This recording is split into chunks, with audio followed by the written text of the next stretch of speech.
with a story, a dream to fulfill. Bound by adventure, we treasure the thrill.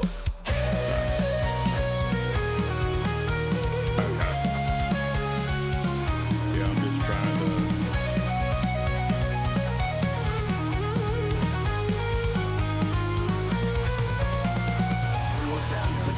Get over to dangers where I can see await. chat.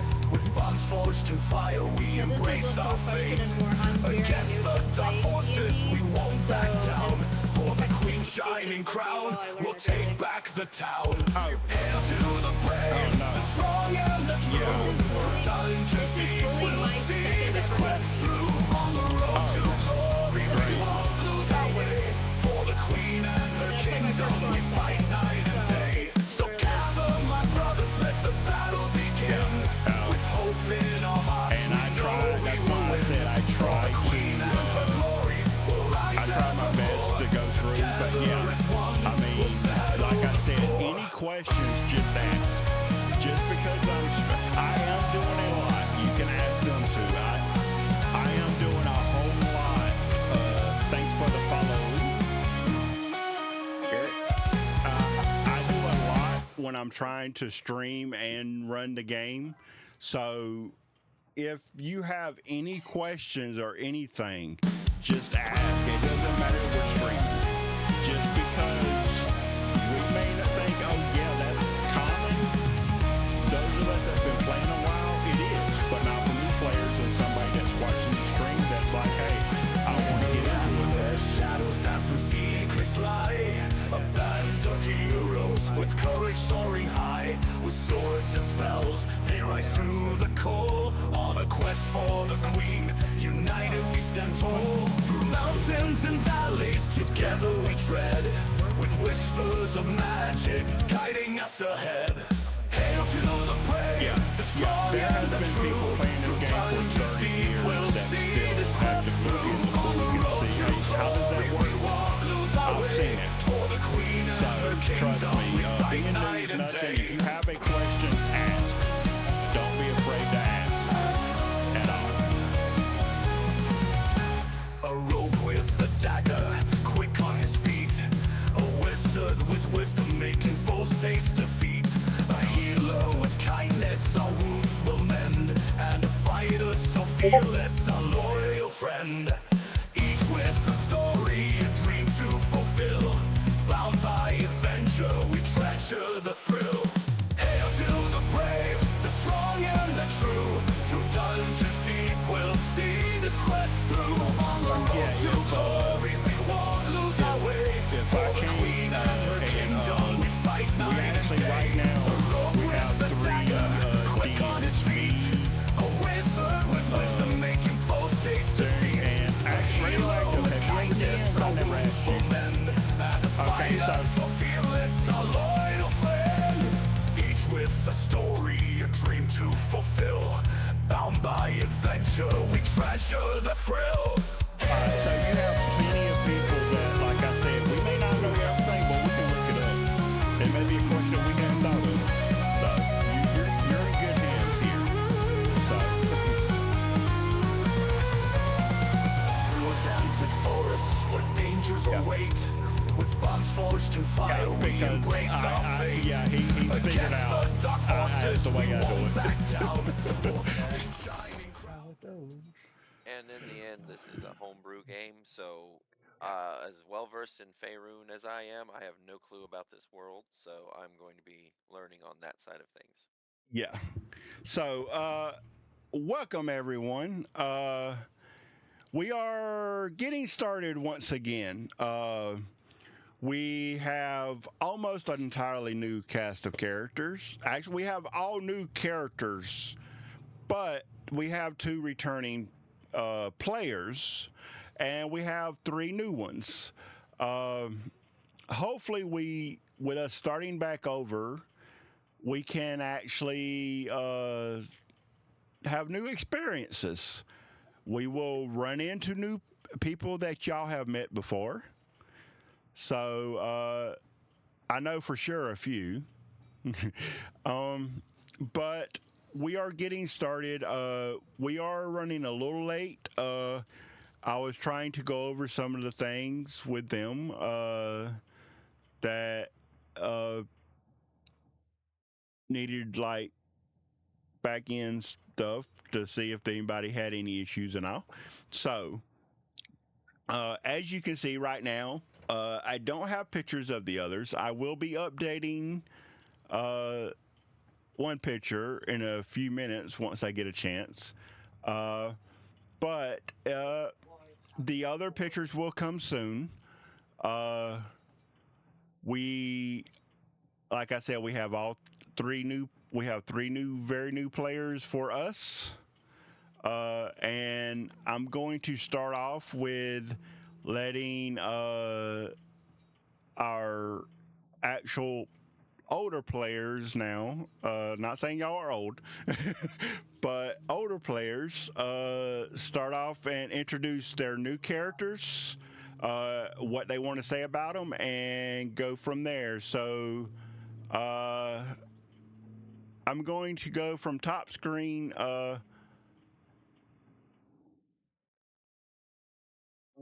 Tally, I'll start with you. I was having to think of how I have this set up. Tally, I'll start with you. What do you want to say about your new character that you can give out to start off with? And I know there's a lot you can't, so. Yeah. I'm radioactive. I am playing Tila. She is a Vistani. I don't know if anybody's familiar with that. The kind of the nomad style. She's very, very thin. Let's put it that way. She's about 4'9", very, very thin. A little pale. Looks like she hasn't seen a lot of sun in her life. Wears fairly bright clothing. And notably some bells on her belt that might chime when she dances, which she does enjoy doing. That's all I'm gonna give for now. Go ahead. Okay, how you say his name now since you changed it? It's okay. I'm playing a Goliath Barbarian at the moment. He'll pick up the monk class later, but for now, his name is Kaim Fine. Opednar. He is part of a tribe that's nomadic in nature. They live in the mountains of the north.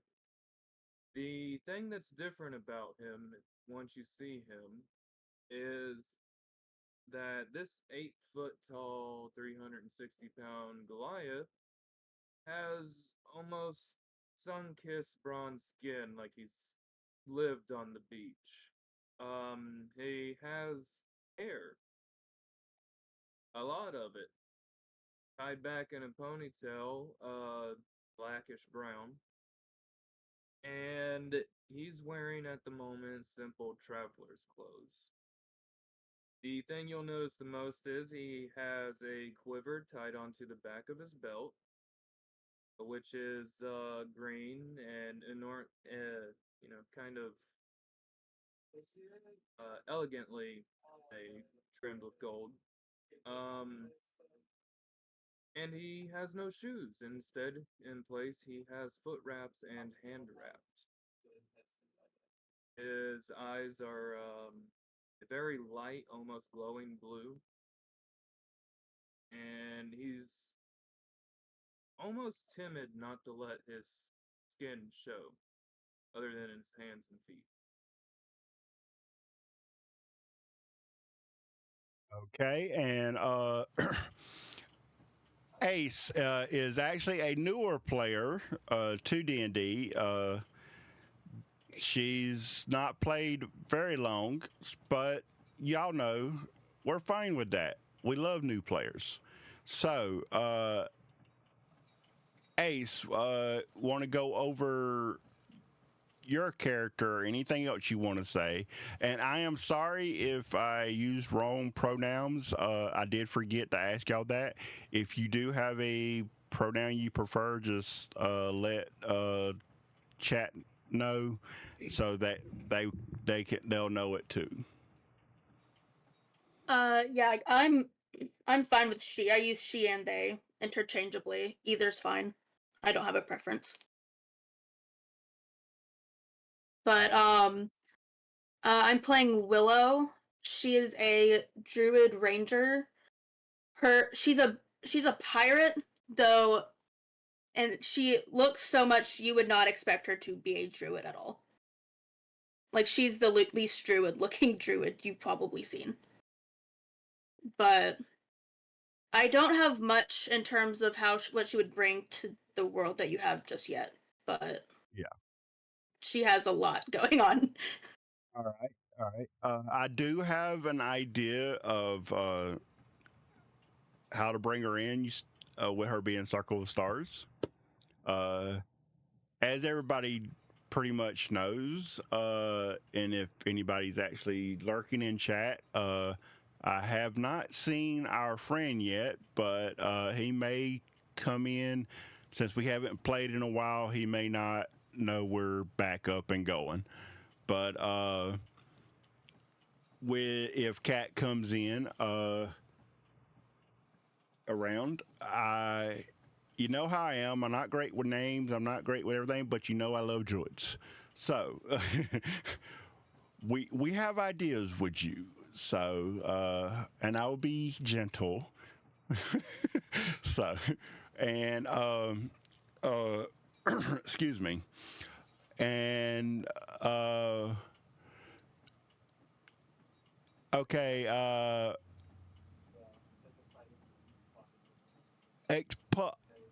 I still cannot say your name right, even though you told me earlier. Xipull, right? How do you say that again? I'm sorry. Yeah. So Zipple, actually. Zipple. Okay. Yeah. A little bit of a play, if you will, because he actually is a turtle folk. But if you want to know what he looks like, just think of one of the muddiest looking snapping turtles you'd ever find in the swamp. Not too tall. He's only about 5'6", but a little bit square, if you know what I mean. Short legs, short arms, but pretty solid looking shell. Long neck, and you'll notice that it is longer or shorter randomly while he talks. Sometimes his head kind of comes out a little further from his shell, the neck elongating just a bit longer or shorter randomly. He is a cleric. He is devoted to the sun gods, as he's a light cleric. Not knowing the pantheon too well in this world yet, I'll hold off on who he worships and things, as he's definitely going to stick out a bit in the party and in the world, I think I was told. And to be quite honest, no matter what, he probably doesn't look like he belongs. And not that he looks uncomfortable, because he does not look uncomfortable in any kind of way. He looks almost always perpetually just in a sense of wonder, as if everything he's seeing is brand new to him, as indeed it mostly is because of where he's from. Um,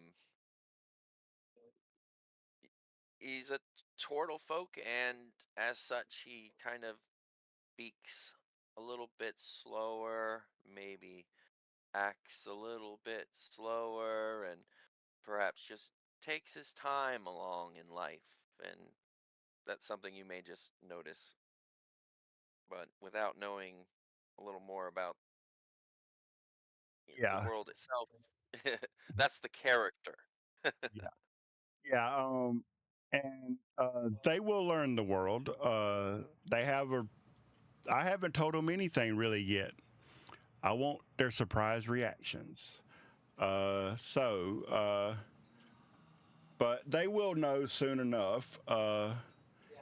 And yes, if y'all do see things pop up on the screen and everything, sorry, I am still working on some stuff, trying to input placeholders and things like that, so we can see who's talking and things like that. And now we're going to move over to our friend across the pond from the UK. Go ahead and tell us about your character and anything else you would like us to know.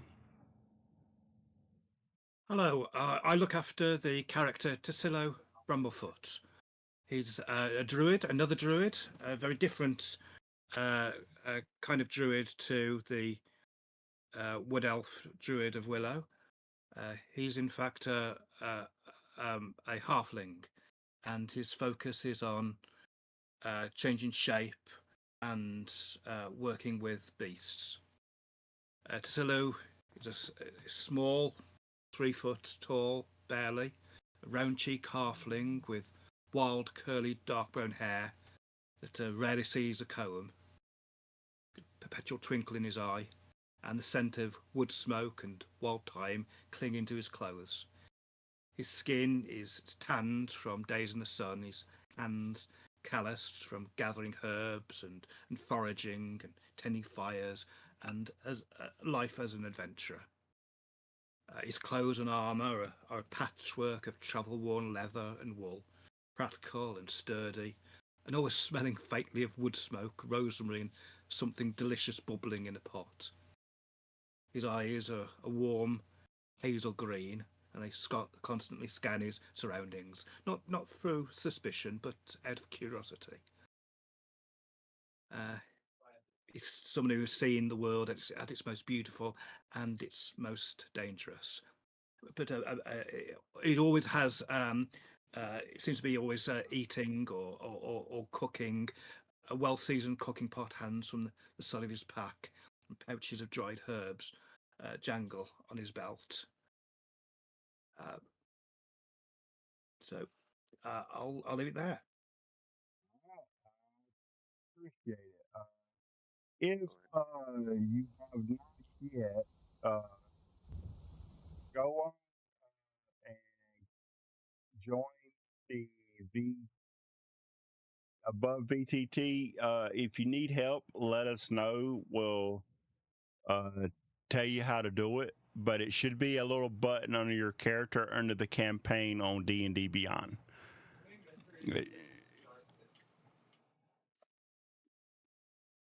You know, if anybody needs any help, just let us know, and we'll get you walk through it.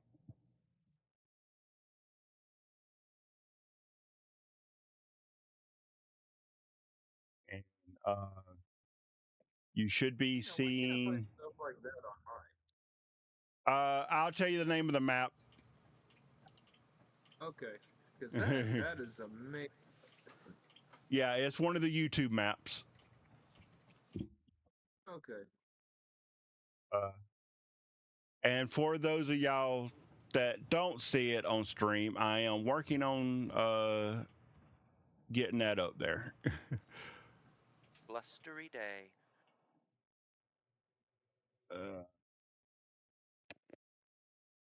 Having to figure out. There it is. I was having to figure out where it was at. Come on, Chloe, scoot back over. Okay, that's not what I want. All right. I got to make a new one. But just let me know once everybody's in. We will start from there. And if yes, if like say the two druids, if y'all want to say and somehow y'all know each other, that's fine. Once y'all meet, that's completely fine. Or anybody else, if you would say that you would, but once the brief description there, but once y'all actually meet each other, then we can go from there. Sorry, y'all. I'm trying to find where I can capture my screen so I can show the people the map.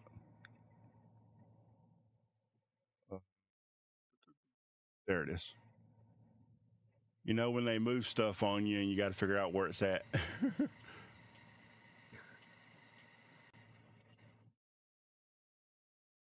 All right.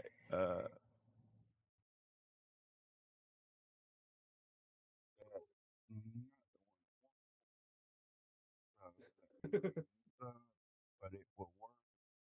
And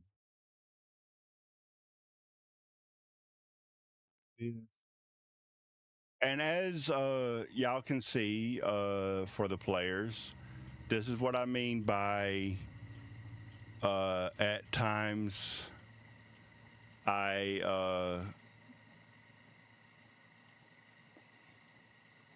okay. At times I'm having to do multiple things. So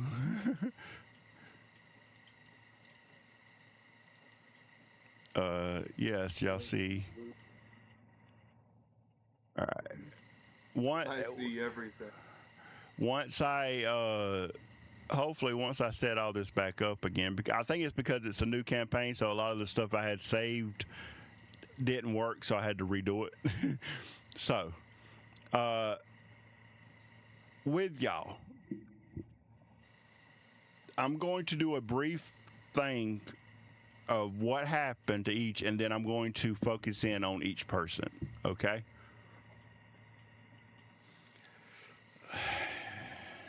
The year is 1260 AE. AE means Aether Advent. So it's been 1260 years since the great necromancer tried to take over the world. In this continent that y'all are all part of,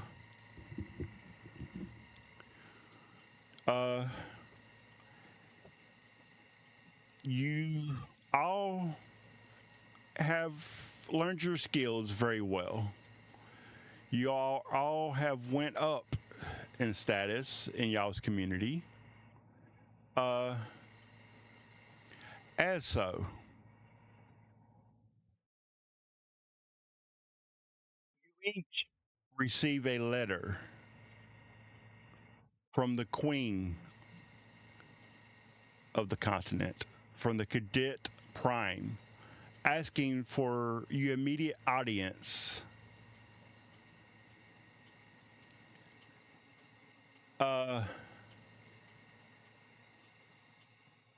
And with that, this is how y'all got those. First off, we're going way, way away to the coast of the Azure Coast.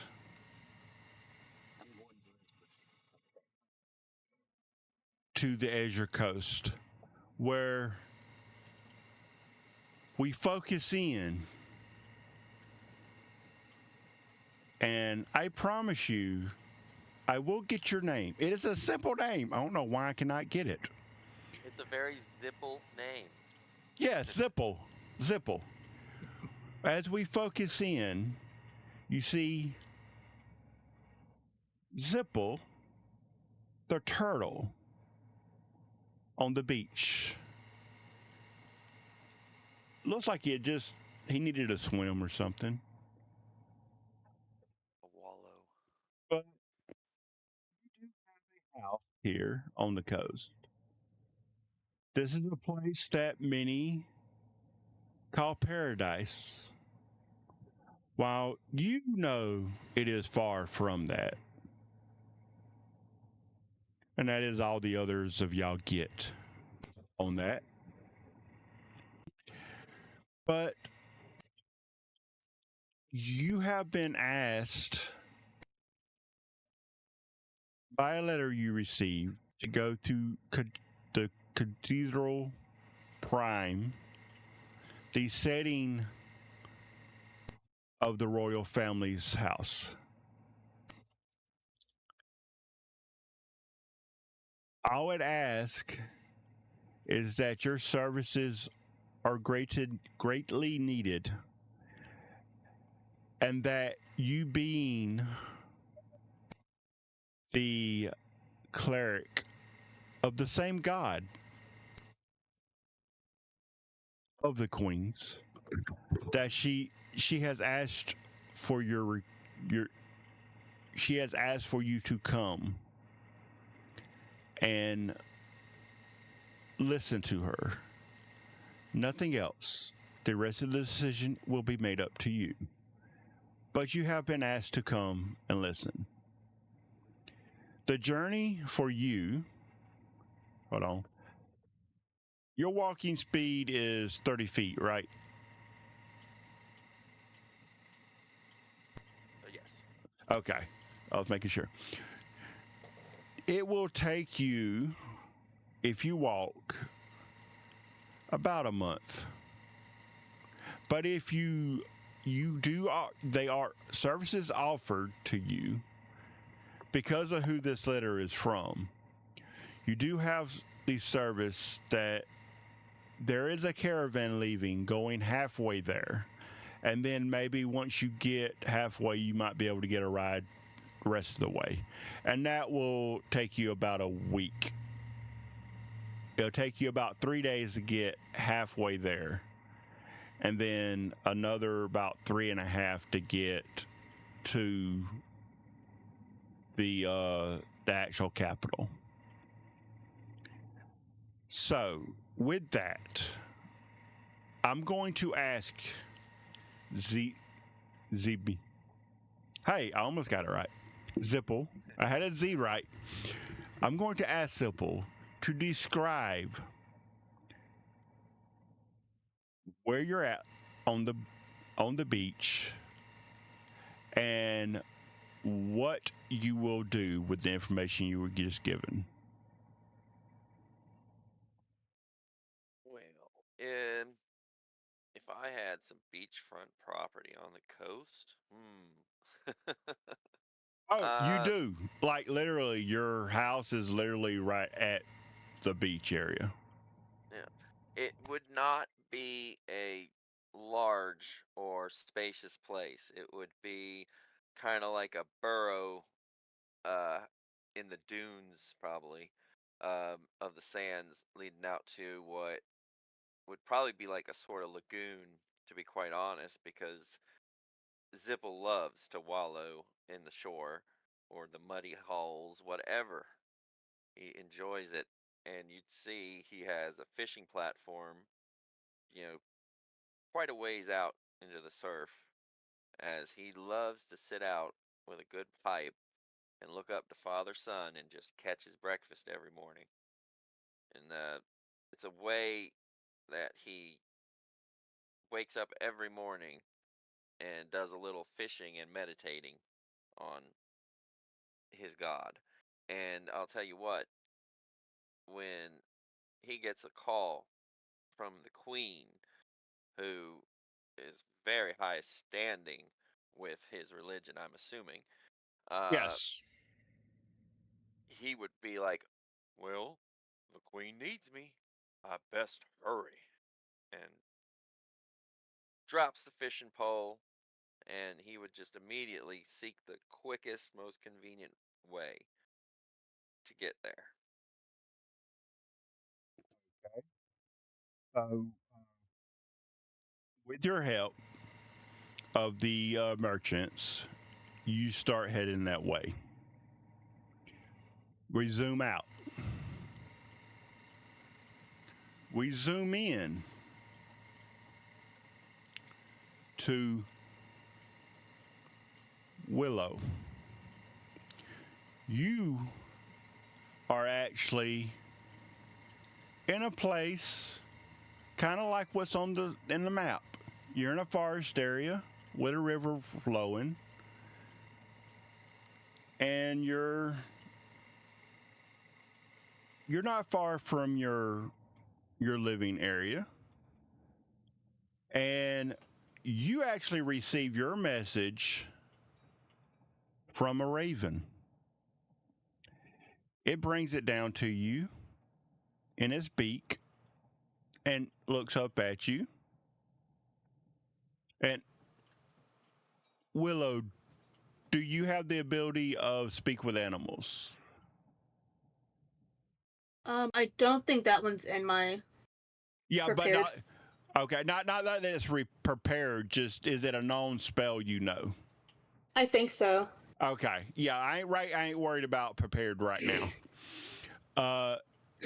It looks at you and goes, "This is for you."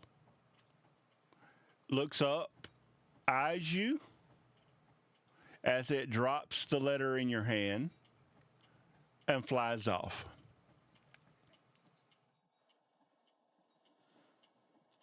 And goes,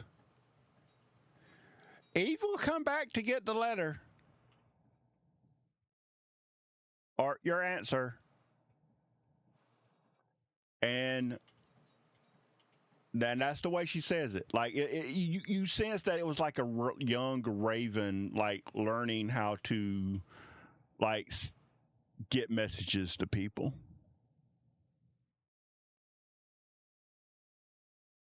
So with you, what are you? You open the letter, and it says, "To the esteemed druid of the stars, we ask that you come. Yes, please don't get mad, but please come to the city of Cathedral Prime. The Queen and royal family needs your help."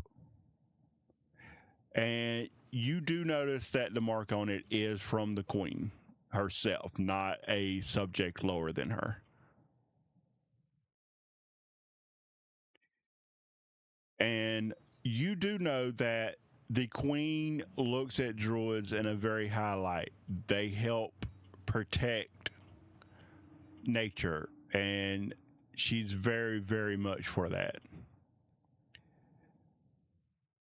And I will say, both druids would know that they are raven kind in this world. When you meet them, I will explain more, but you do know of them, and they are humanoid changelings that are ravens. But with that, you go. Sorry, I'm having to look something up. It messed up on me when I moved something. Okay. So yes, you go and you notice it, and you know that from your circle, your druid circle, that the Queen would not ask any druid to come to a city unless it was an emergency.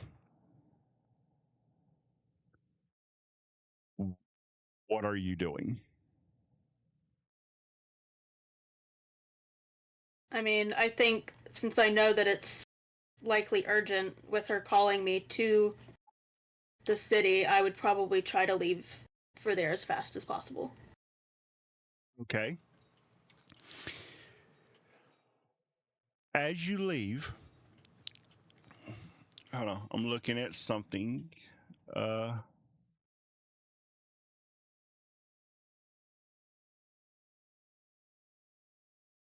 Okay. As you leave, you are located in Wildwood Forest, which is about a week's journey by foot to the capital. Or you do have other means. As a member of the Circle of Stars and a druid, You can either choose to go the very well connected paths that they're that the caravans are traveling and everything, and you can like just travel and see if you can get with a caravan, or you can ask a member of the Druid Circle that is able to wild shape if they can wild shape into something and carry you there. That is your choice on how you wish to arrive. I mean, in that case, I'm pretty sure I have the wild shape ability. Or is that not unlocked until a higher level? I was just in your thing and I Not didn't. flying. Yeah, not flying. That's higher level. Mm.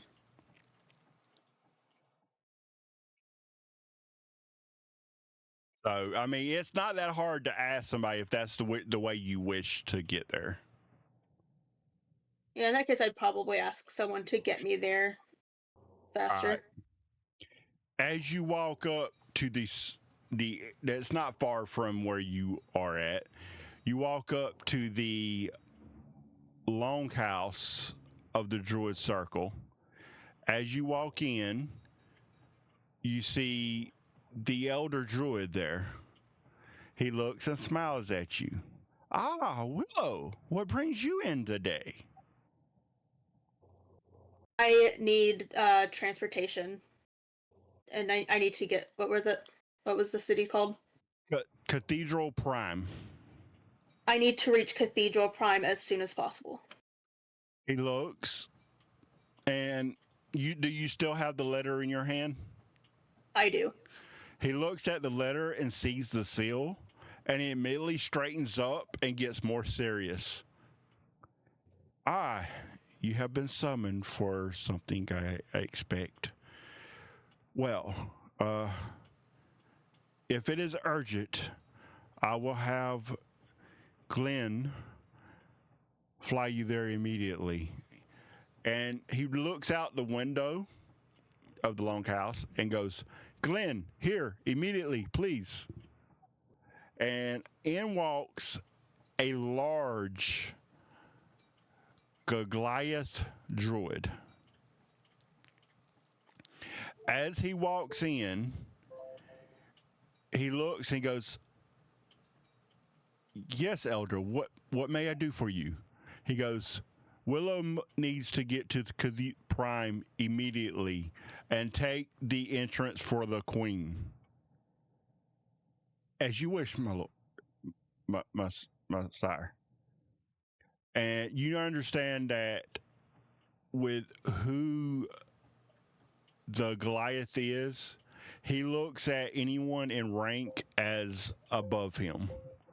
Even though they're not, that's the way he looks at them. It is his upbringing. And y'all have come accustomed to it. So he's like, and exactly how big are you?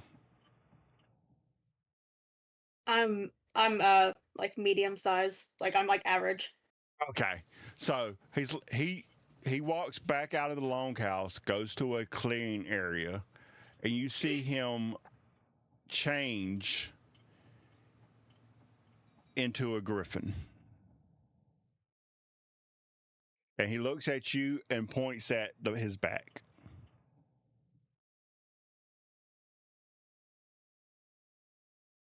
I get on. When you get on, he looks back at you. For the sake of the storytelling, y'all, I'm just taking she has speak with animals active. Even she don't have prayer, but she has it active right now in this area.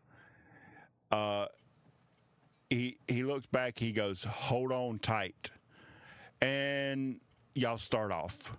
Where it would have been a week, it will take y'all about 2.5 days with him having to stop and rest, and y'all eat and things like that. It'll take y'all about 2.5 days to actually get there. Our other druid,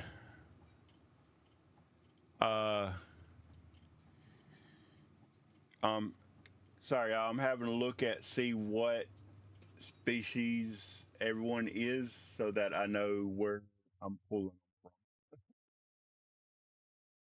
So, a halfling by the name of Tassilo. Okay, halfling. Okay, you're. Quick question for you: would you have grown up in the wooded area, or would you have grown up in the mountains as a halfling? I think it would be more perhaps the from what I know of the world, it will probably be more the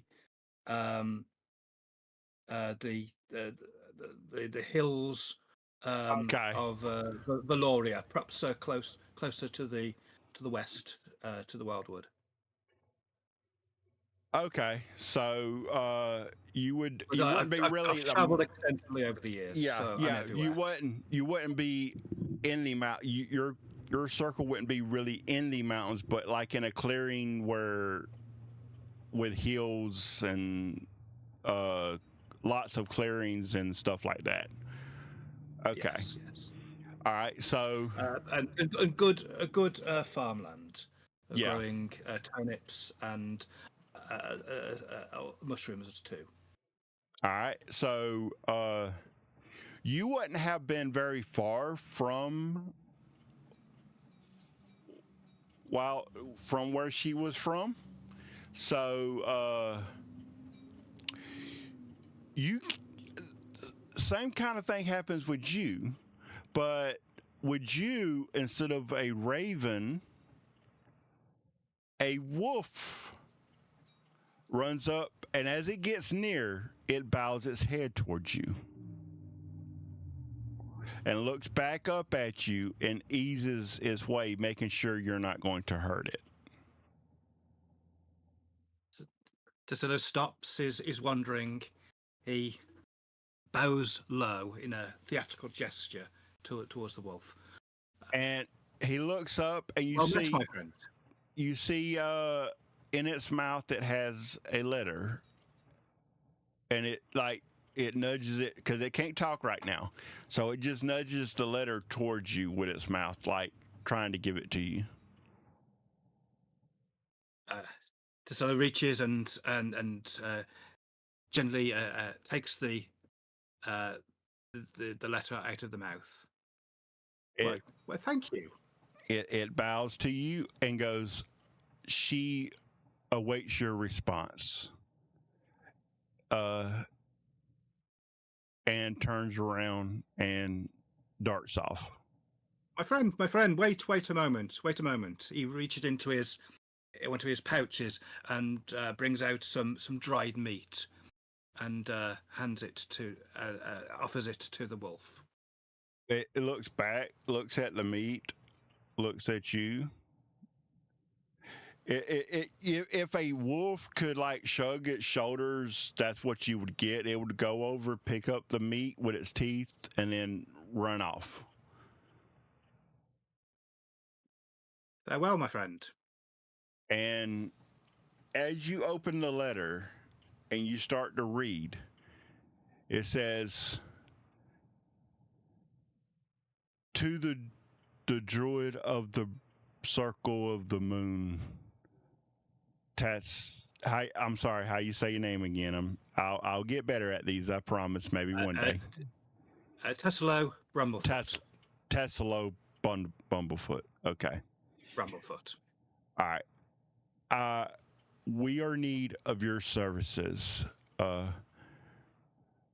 This does not come at a slight request.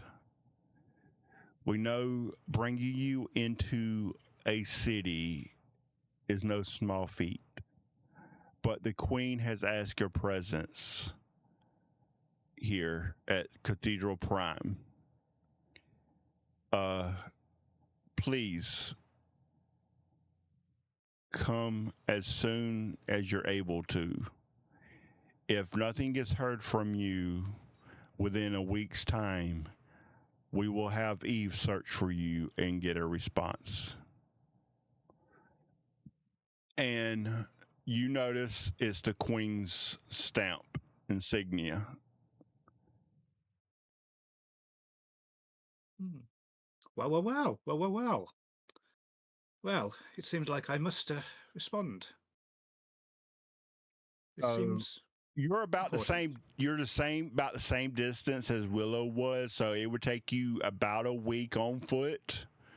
Or you can go through the main roads, or you do have the same kind of ways to get there as Willow did. Well, I think all haste is important. So I'll go and to the Yes, to y'all. fellow druids. Yeah, you would have the same kind of. Yours wouldn't be like a long house, as it would be more circle-ish because of the area you're in. But as you go in, you see the elder druid sitting there. As he sees you come in, how are you doing today? What can I do for you, son? What can I do for you? It's good to see you. Good to see you. I've had a letter from the Queen, though, would you believe? And she is requesting my presence at Citadel Prime. I'm looking for a way to get there quickly. What can you do for me? Oh, yeah, the Queen. This must be urgent. Queen? She don't send for us unless she needs us badly. He looks, he goes,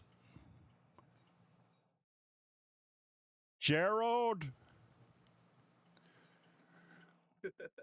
You see this large built dwarf walk in. Yes. What can I do for you, Elder? You know that thing you do with people a lot of the times for fun? I've not done that for a while. Man, why people always gotta mess up my fun? What, wait, this time I want you to do it. Oh, really? Who am I? What am I turning into, and who am I giving a ride to? Well, that's kind of up to you. And he looks over at you and goes, you have met him, haven't you? He goes, yes, the halfling. Well, Hello. hi. I always like people more my size. What can I do for you? And you go over the same thing. And he goes, I can get you there quick. He goes, so I have your permission this time. Yes, you have my permission. All right, let's go. And he walks outside, and he turns into a very, very giant eagle. And then you figured out he changes into these things to be bigger. That's why he does it so much. But he looks at you and tells you, jump on and hold on. And it'll take you about the same time, about 2.5 days to get there. So hold on tightly to the feathers as we soar through the air. All right. And as you're soaring, he'll be talking to you the whole time. He's like, usually they get on to me for giving people rides. I wonder why now it's all right. I don't care. I enjoy this. Don't it feel so good? And he just keeps on and keeps on with you the entire flight until y'all sit down and rest and everything for the night and continue on. And now to Teely. It's been quite a while since you've been here in this new world. And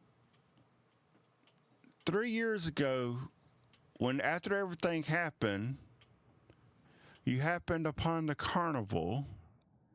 And when you walked out of that carnival, you were here in this new world. You have made a nice place for yourself. Being a nomad, you're able to travel, you're used to it. You do get some weird looks from here and there, but as long as you don't mess with people, people really don't mind for the most part.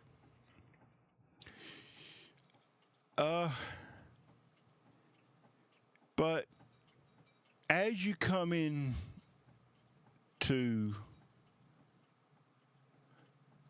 the city nearby, which I will have to look up the name.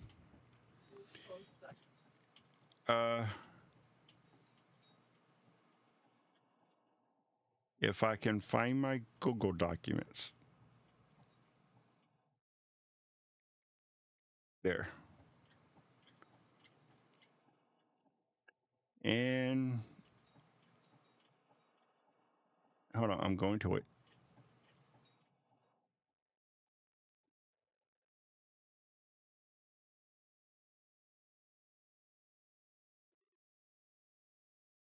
Okay, guess what? We're going to make up a new name for the town, y'all.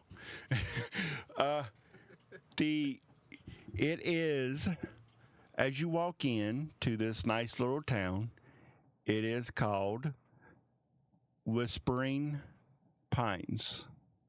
And it's right on the edge of a wooded area. It's a small little town. It's got a tavern, a couple houses around. But by the way you notice, it looks like kind of like a spot for a lot of farmers to come to and things like that.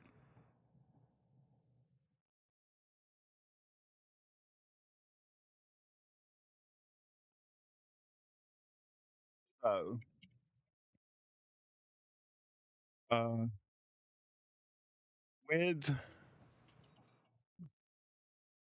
with that, as you walk in, you see an old guy behind the tavern as you walk in to try to just get off your feet. You've been walking for about 2-3 weeks. Nothing out there until you found this town. You come, get off your feet, sit down. He looks at you. It can't be. How does she know? He looks up under the table, picks up a letter. He goes, looks at you and goes, "You are Talia, right?" Tila, yes. He goes, he gives you the letter and goes, "Is this for you?" And as you look, you see your name and everything. It's for you. I'm gonna kind of gingerly reach up my hand and just kind of grab it and pull it back and thank you. And I'll slide him a coin. Appreciate it. But that came oddly from Cathedral Prime last night. How does she know you would be here today? I never understand. Supposed to be. He goes, with that, what can I get for you?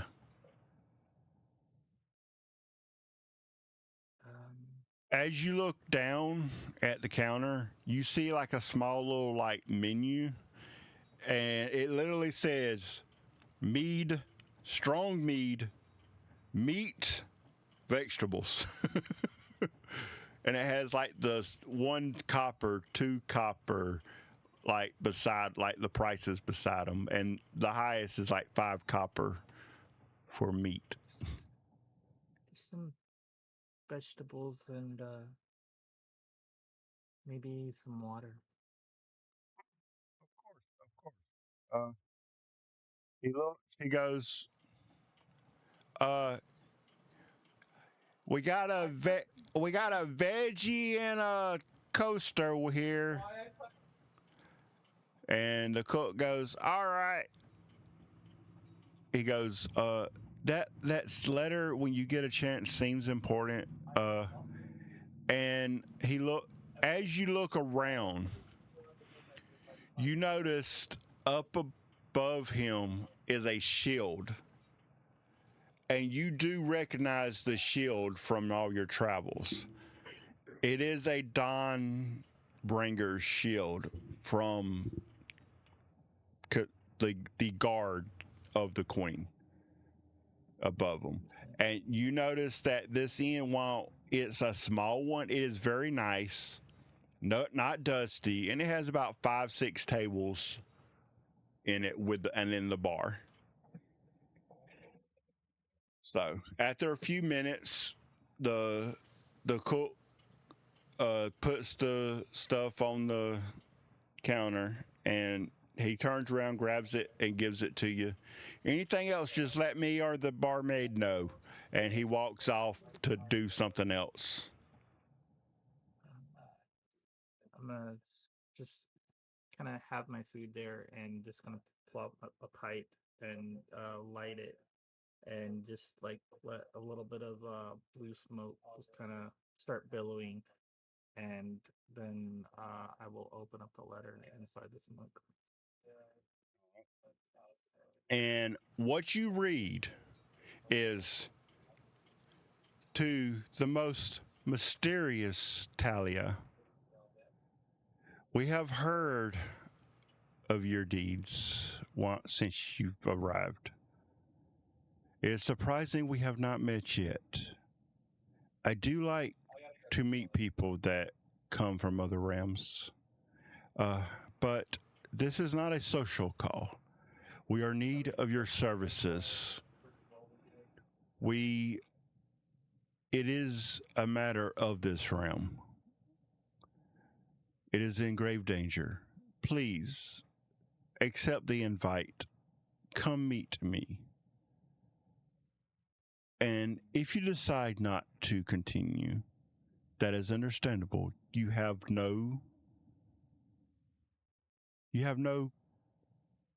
really nothing to us. But we ask that you come and listen and then make up your mind. We will await your decision.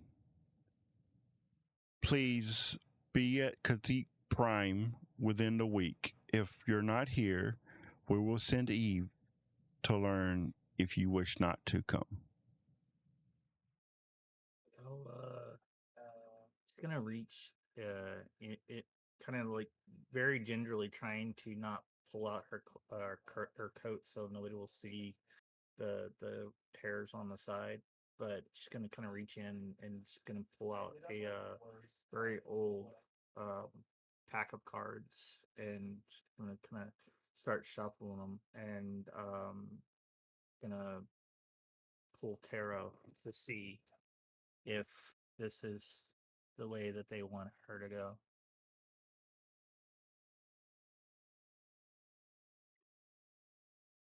Okay. With that roll, you already did. Yeah. With that,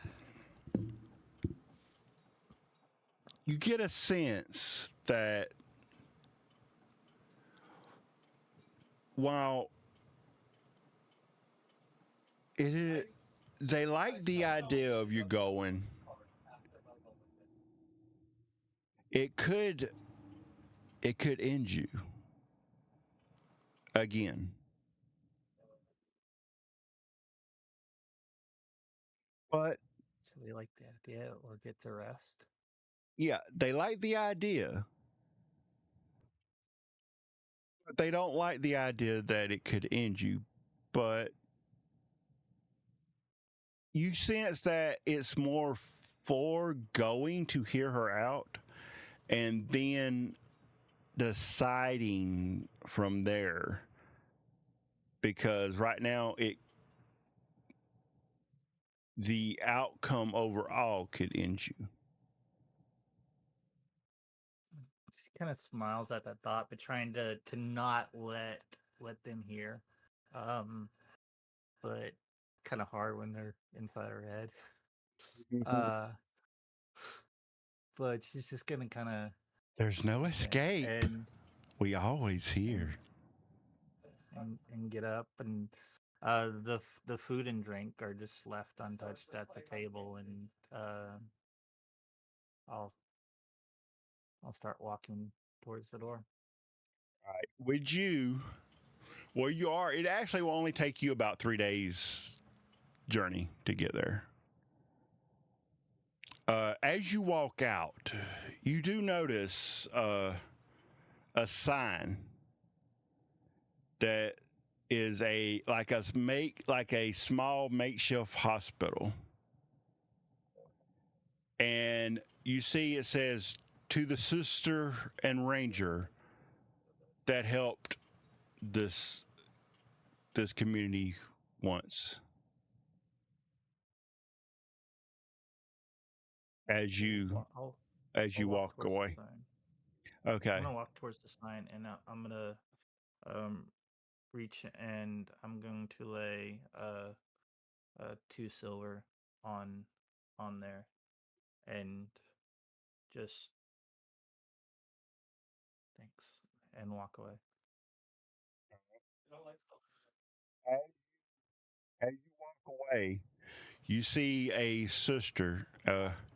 For those of y'all that are new, especially since we have one in the group, all clerics in this world are either called sister or brother, no matter what religion they follow.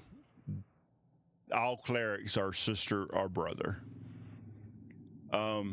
So as the sister runs out and she goes, "Thank you, miss. Thank you. This will help us greatly with the work of the animals." I'll smile. There's How late is it right now? I would say it's probably about just before it's like early evening. That's about. So the sun hasn't Yeah, it hadn't went down yet. dropped yet. Okay. Yeah, it's like you see it going down, but it's not gone yet. I'll smile and kind of. I'm glad it could help, and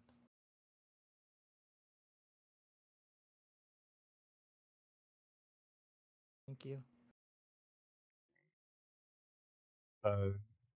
As you start walking, you know that the roads around this area you're in now are very well maintained and very well protected. You have nothing to worry about. And you may even be able to jump on with a caravan if you wish. But even at night, you know these roads are very well maintained. If it goes to get darker, I'm going to try to veer a little bit off of the road, but so then the moon doesn't show. All right. In case somebody else is traveling. Okay. So so you do that, and like I said, it'll take you a couple days, not very long, to get there. You were close to it. Now, and thank y'all for the art. I see y'all went to Hero Forge. I will put those up on the display when I get a chance. Those will work good. And it's a good thing because if I can figure out Signal, y'all can actually use those inside Signal, but I got to figure it out first. So, But now we get to not our least, but our final contestant today. We get to our Goliath friend, who, as it zooms in, you see a massive vineyard, and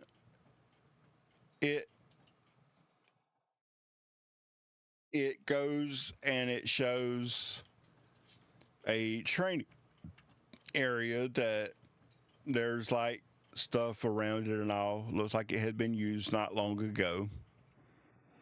And as it zooms in, it goes through the manor, and it goes into a study where you see a very big chair and a Goliath setting in it. And just a second.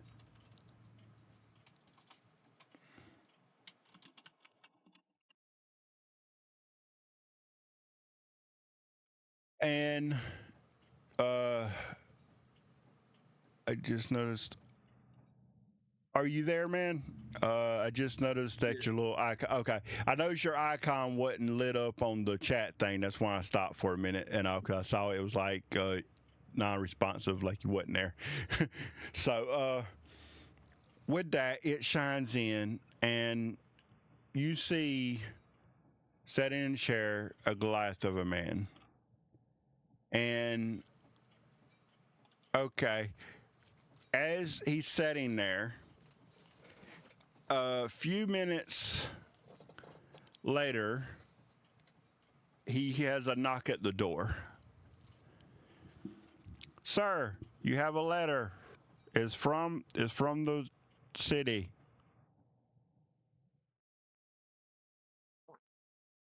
Thank you. Come in. As he walks in, he hands you the letter. He goes, "It has the Queen's personal seal," and turns around and walks out.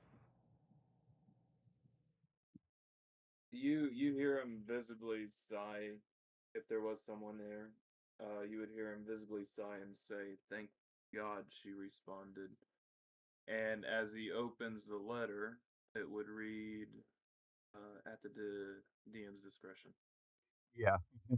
As you open it, you read, "It is funny that you write me. I was actually writing you as I received your correspondence. I have need of your services. And then you see like where she stopped and there's like ink dots, and then she starts back up. Your matron was a great friend of mine, and I know she trained you well. So, if you would please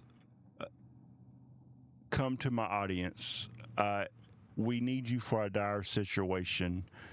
It is not you alone, but many through the realm." And she goes, "We know it will take you longer to get here, but once you get within reach, we are able to caravan you closer faster."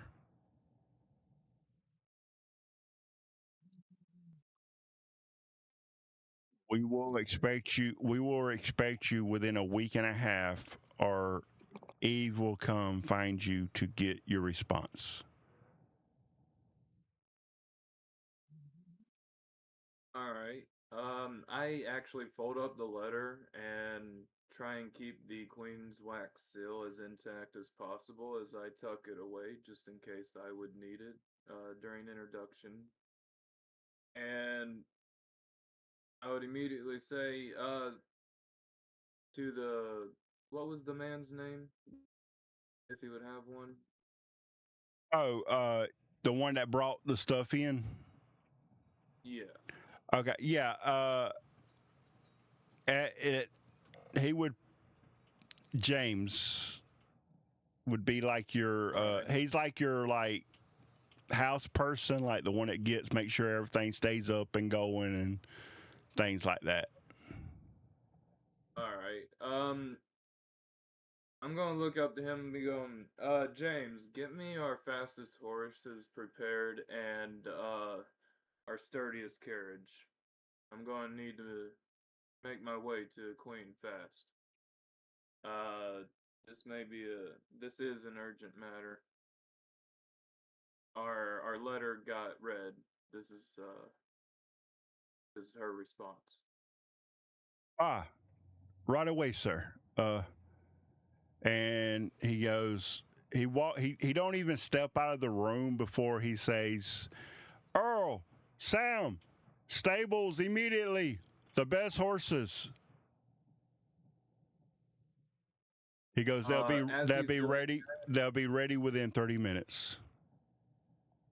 Alright, as he's doing that, I'm gonna pick up Alyssa's namesake, strap it on my back, and prepare simple clothes, simple rations, a bag, and I'd pick my quiver up, and out the door I went.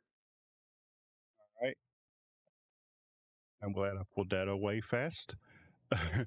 Okay. As you're headed out, James stops you as you get close to the horse and goes, "How long will you be away, sir?" I don't know. It'll take about a week and a half to get there if I'm not intercepted. Prepare for about a month's time at most. Very well. We will adjust accordingly. Do I have your permission to run the vineyard as you do? If there's anything urgent or weird, send a message, Spell. Have Robinson do that if needed, sir. And as for your retirement, I'll consider it on my way there. You're still a good man. Thank you, sir. I served her, and I will serve you until y'all see fit.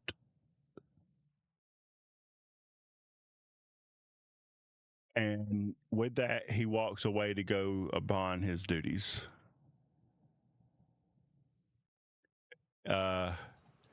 And for you, it's actually you were the first one to get a letter.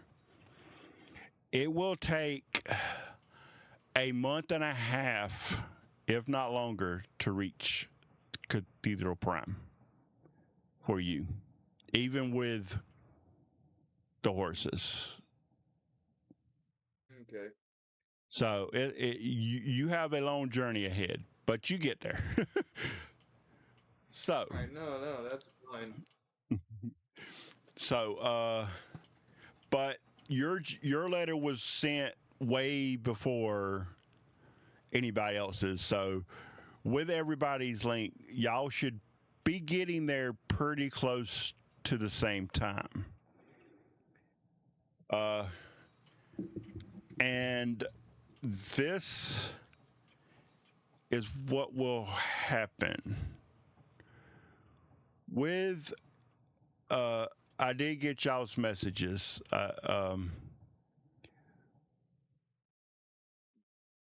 With each of y'all, as y'all are traveling, those of y'all that are close, y'all don't really have a problem. As I said, this is a very well-maintained area where y'all are at. Y'all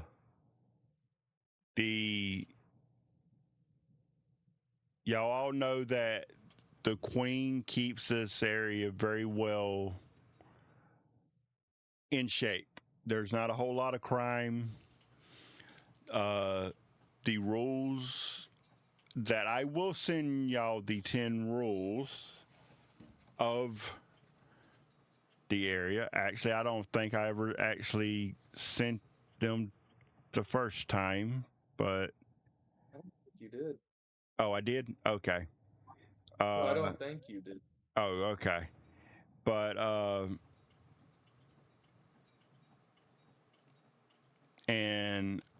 but I'm fixing to try to copy them. Yeah, make a copy. Oh, crap. Cancel. But I will tell y'all, but I will place them in a channel later on. But as y'all are traveling, and most of y'all are in the kingdom of Valeria. The only one that is not is the one that is having to travel so far. But those of y'all in the kingdom of Valeria, there are 10 pillars of justice. The first one is the law of light. All citizens must uphold the principles of truth, honesty, and transparency in their dealings.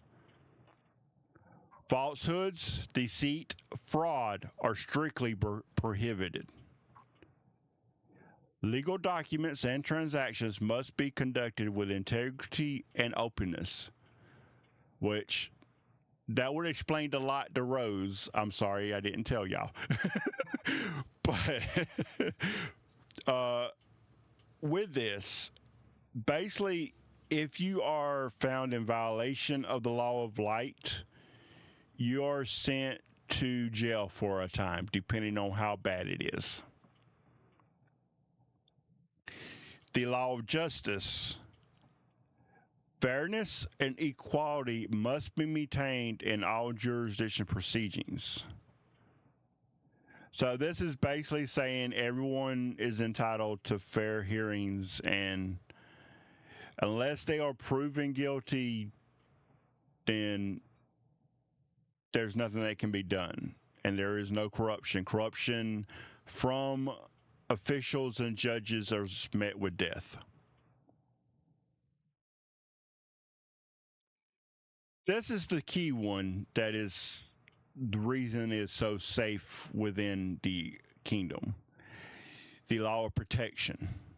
The kingdom must safeguard its citizens from harm and defeat against external threats. Acts of violence, assault, and harm against others are punishable by law. The kingdom's borders and internal security are to be protected by the royal guard and local militias. Meaning, anyone doing an act of violence without the consent of the queen or her immediate subjects can be killed or imprisoned for life. The law of healing. Access to medical care and healing must be available to all. Healers and clerics are to provide aid to all sick and injured, regardless of status or wealth. The misuse of healing magic for harm is a serious offense, except if given order by the queen. So, with that part, the law of healing, that also goes for if you die. This is the world of magic. If you are close to a town, depending on the size of the town, depends on how long you're able to have died to be resurrected. In any monastery, there is a healer that can resurrect anyone for so long. So, remember that. The law of freedom. Every citizen has the right to personal freedom and autonomy. This is the reason she has asked y'all to come, not required you to come. Slavery, forced labor, and unlawful imprisonment are forbidden. And citizens are free to choose their occupation, residence, and beliefs. And the law of nature. The natural world must be respected and preserved. Harmful exploits of natural resources is restricted. Efforts must be made to protect wildlife, forests, and other natural areas.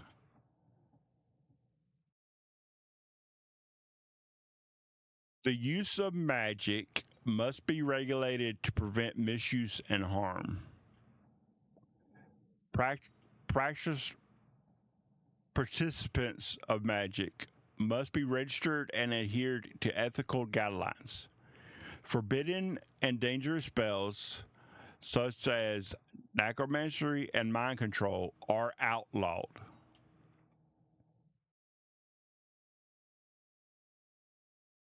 And for right now, the other two will be done when we get to them. But those are the laws that y'all see posted everywhere within any city area. So, but as y'all travel, y'all, different viewpoints, those of y'all on winged animals see basically lots of trees and roads until y'all land for the night and rest and see people. If y'all, those two that are druids, if y'all wish to do anything on y'all's downtime between that, let me know. We will. The others y'all are traveling.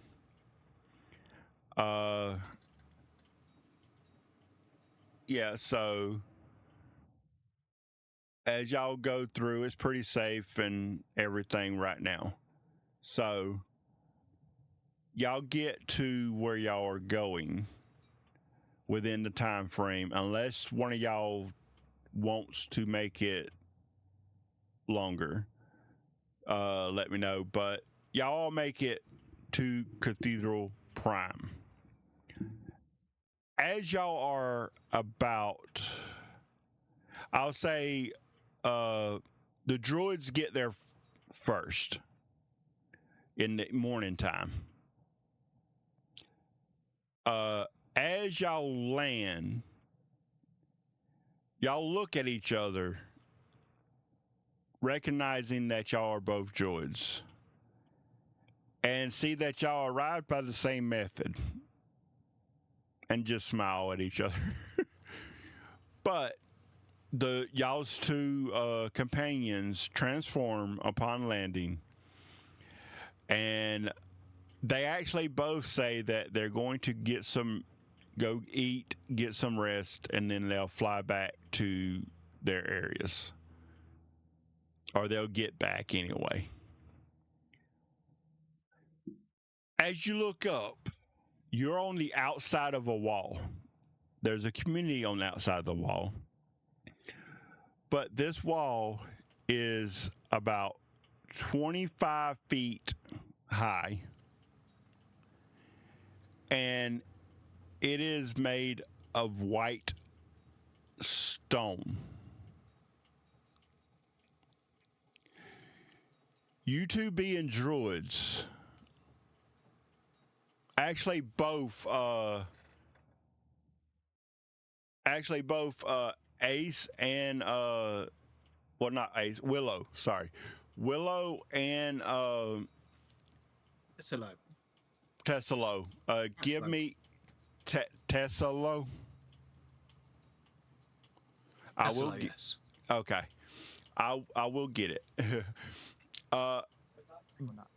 both of y'all give me a perception check.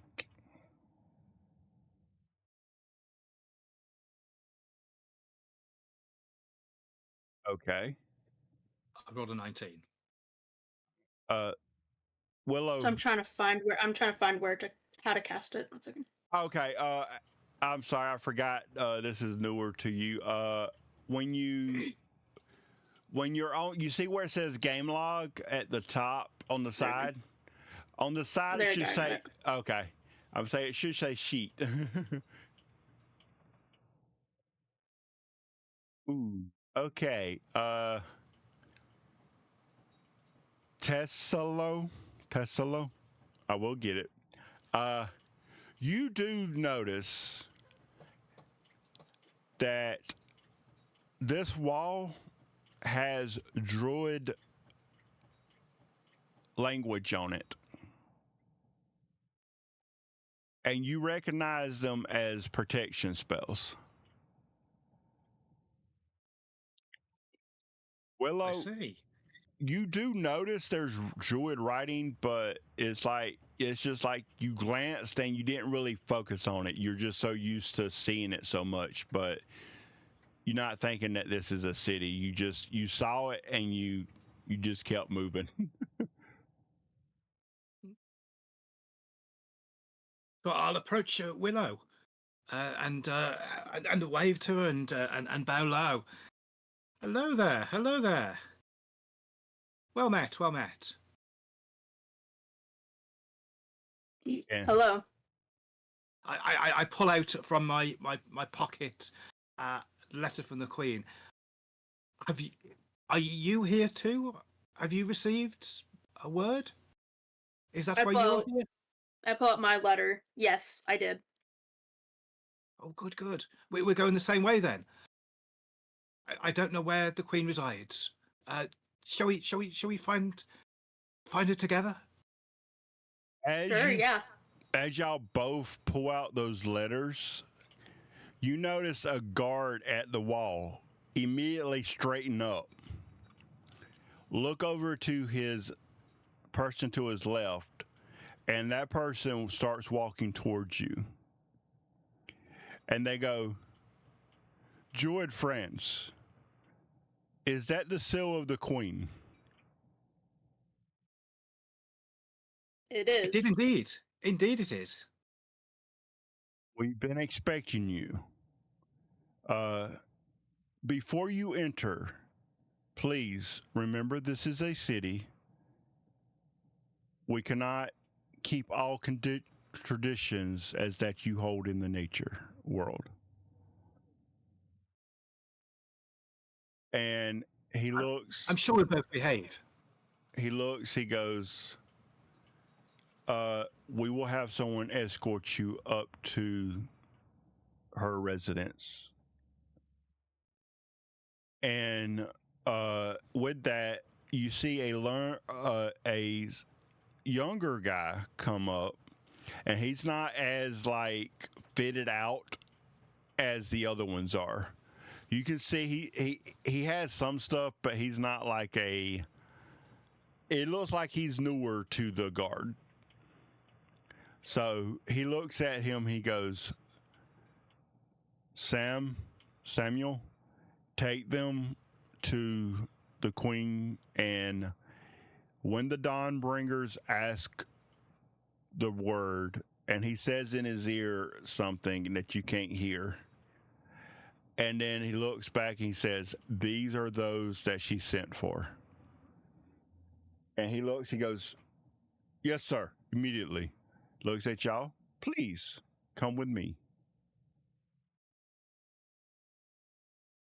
As you enter the first wall, you see on both sides there's like a lot of open area and farming area between here and like a ways away another wall.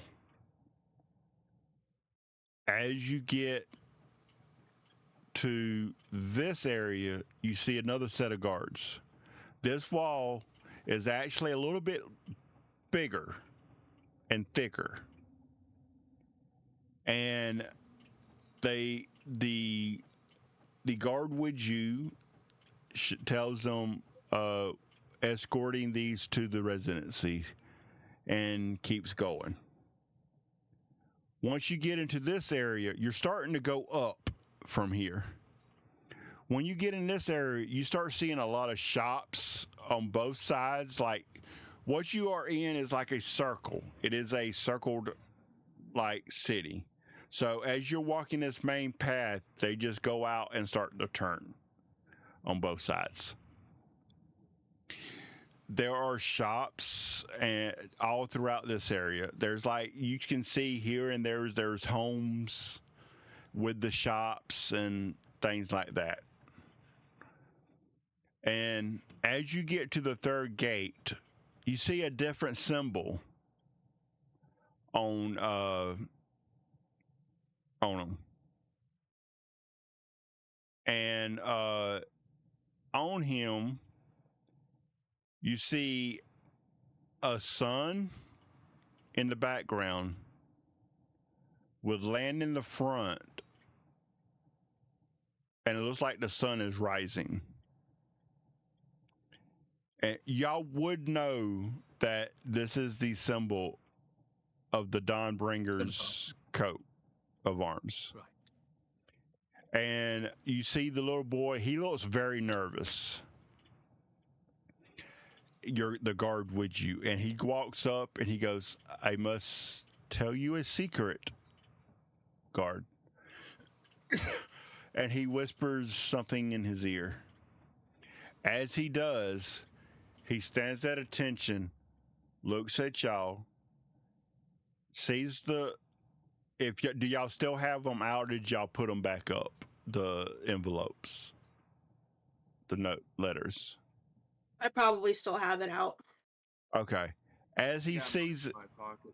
okay, he sees Willow's letter and goes, he shakes his head, and are y'all looking directly at him, or are y'all looking like around the area, the gate area and stuff?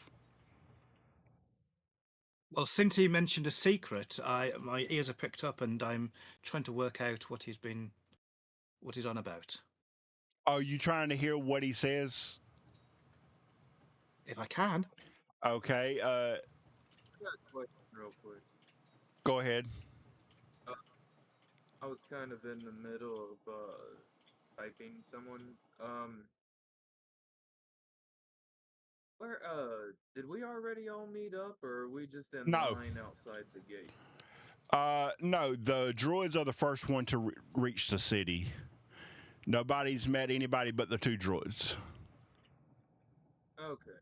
Yeah, nobody else has met. They kind of got there at the same time because they had the same kind of mode of transportation from about the same area. So, All right. so as you do that, give me a perception and insight check. Okay.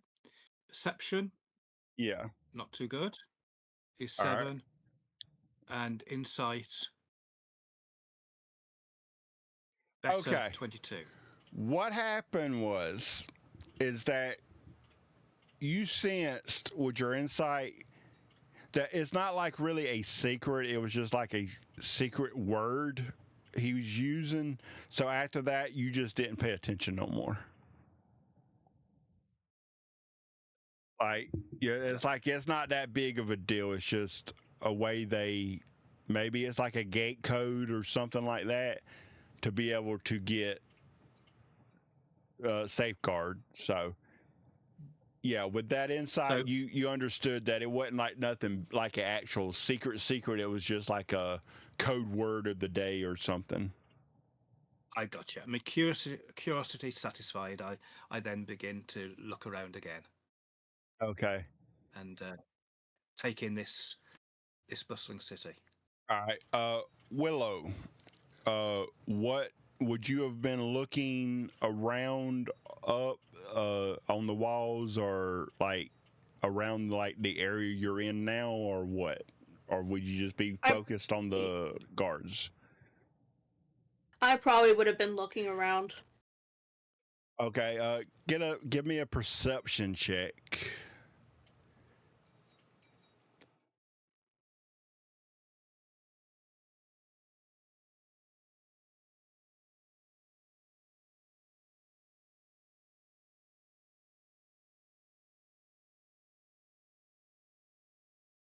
Okay, 14. As you look up at these walls probably stand about 45 feet in the air at the top. You do notice there are guard areas up there. And you do see like a reflection up there at the very top. But that's what you get. It's like something shining off of something, like the sun hitting it and shining. But you do notice there are guard towers at the top of this 45-foot wall. So, with that, as he says that, they move out of the way, they open the door. And what you notice about this door is that it is as big as this wall. There's like special mechanical things that actually help them open this door. And when it opens, they allow you in. As you enter, you see multiple like office-like areas. You see like administration places, basically things that you would use, like areas that people would work at to run the city day in, day out. And then he leads you up a set of stairs to a large palace. And he knocks 3 times and waits. A few minutes later, the doors open. And these doors are very large. They're probably about 20 feet, the doors. And they open up. And as you enter, the doors shut behind you. And you see on both sides of the doors are 2 men that have like a pulley system to open the doors.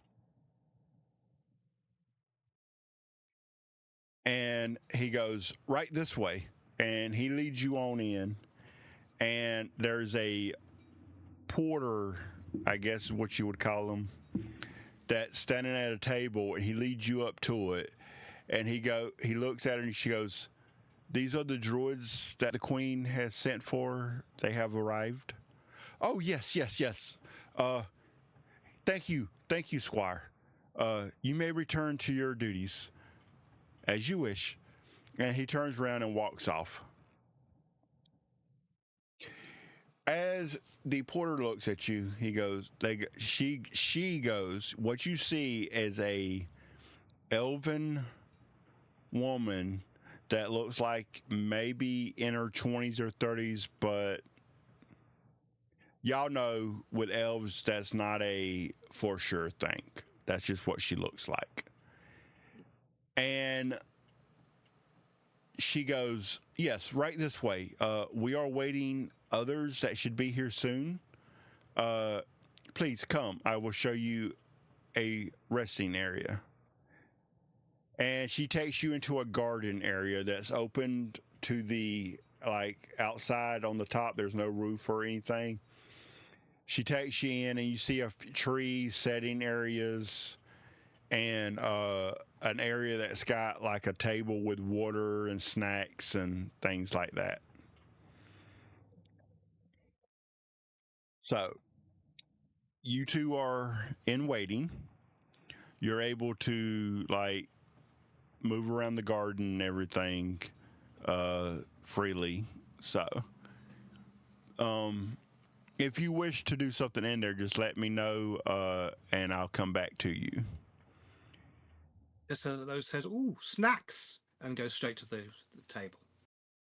Okay, And so starts sampling. okay, so you see on there it's got like different vegetables and crackers, and it's like a lot of stuff that a druid would eat, and also you would probably be just like going to town on it. So With my mouth partially full, I'll also do my companion. Try it. It's very good, very good. I would probably eat a little bit, but I probably wouldn't overindulge. okay. Very good. And I'm sorry, I haven't really introduced myself. I've been so overawed by this place. My name is Tassilo Bramblefoot. Willow Follow. Nice to meet you. Nice to meet you, Willow. Nice to meet you. All right. And So, yeah, go ahead. I probably would continue the conversation, but I don't want to hog the time. Yeah, we'll come back because you'll be having that conversation probably as others get there. So with that, the next one that would be getting there would be Tally. You would actually get there by yourself because you're kind of in the middle of everybody as far as travel time. But you being a nomad, and you have been within 3 years, would you have came to this main city?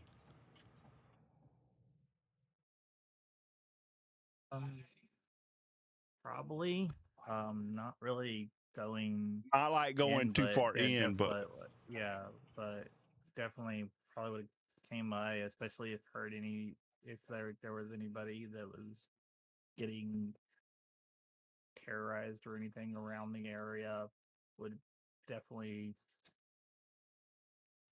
well, I wouldn't say they Here. would be terrorized around here, but there are a lot of shops here and everything. So in this area, this would be the place you would shop for anything you would need that you couldn't find anywhere else. So, Okay.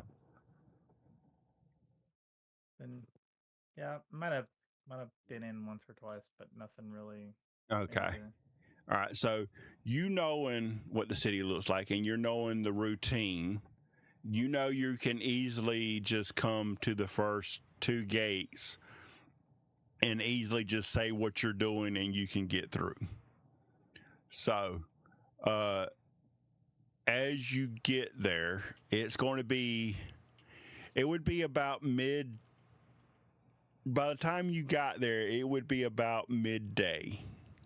Would you get a little bit of like about a couple hours rest and all before you kept on and all, like just from your feet and all? But it'd be about midday when you would get there. As you approach the first gate, you, like I said, you can easily get past those 2. So I'll let you, and you've heard the better description than I told us last time of the way the city is. So I'll let you go in because you know kind of the way it is now since I told the first 2. Yeah. So I'll let you enter as you wish to, and once you get to the 3rd gate, then I'll come back in. I'm just gonna I'm walking through the city, just kind of pull out my pipe and just light it, and just to have that calm sense of, and trying not to bring attention as much to myself, but kind of walking through and get up to the next gate, and I'm gonna just kind of get halfway nervous as she gets a little closer, and just gonna kind of shuffle our cards and pull one out random, and it's gonna be the marionette card. Oh.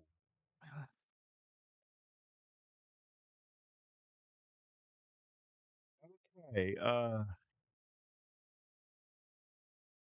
That's going to be a. Let me see. Marionette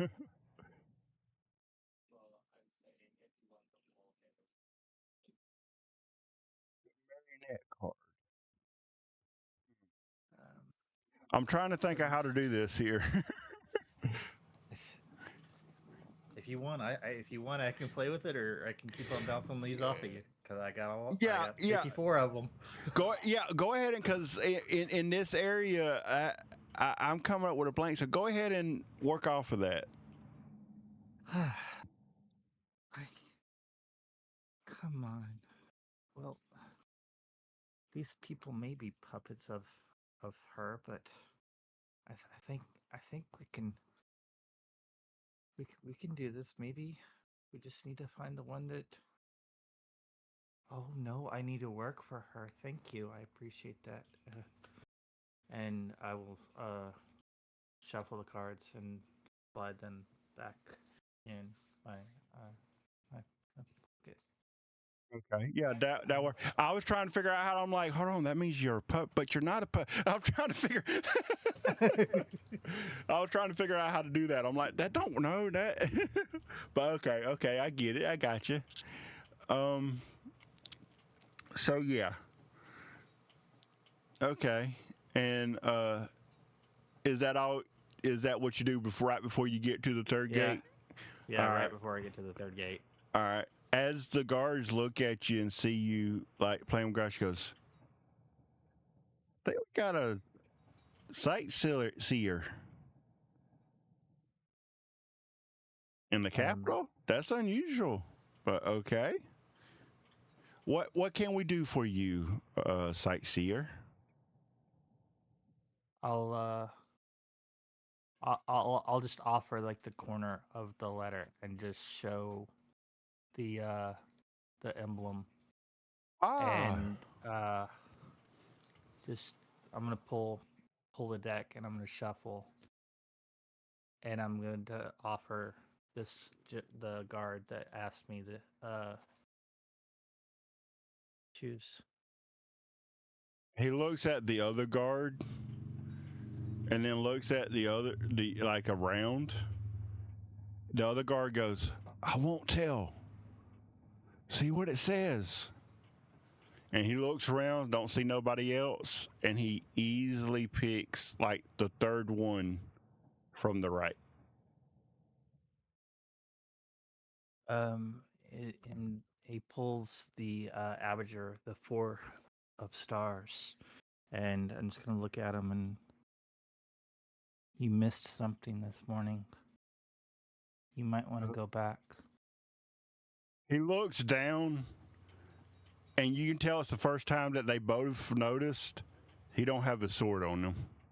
I would make it to where play this on the. He goes, "You are real." He gives you the card back. He looks over at his partner. He goes, "Go now." You see him just run off toward the barracks. I'll just walk on by, and Yeah, he just pushed the door open. He goes, "They're awaiting your arrival."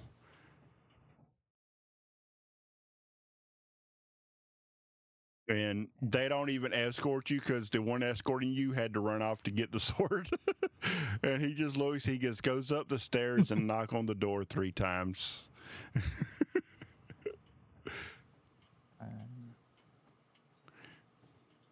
Well, sure this is a good idea. And take a breath, and I'll knock on the door. All right. After about a minute or so, the doors open up and you're able to walk in.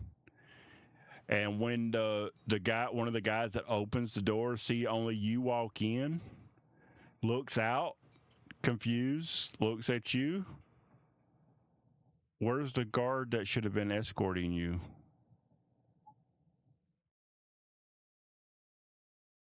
I'm gonna offer him. He goes, "Ah, no, thank you," and just closes. And he starts closing the door. He goes, "Just I'm gonna go walk over to in. that table over there. She will get with you and tell you where to go."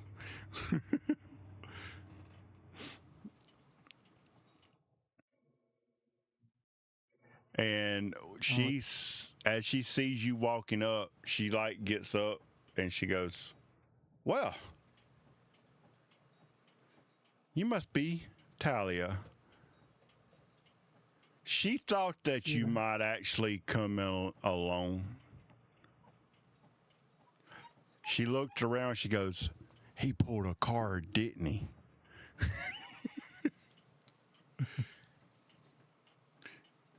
I'll offer her the same choice. She goes, "No, no, thank you. No, thank you. Maybe later." Yeah.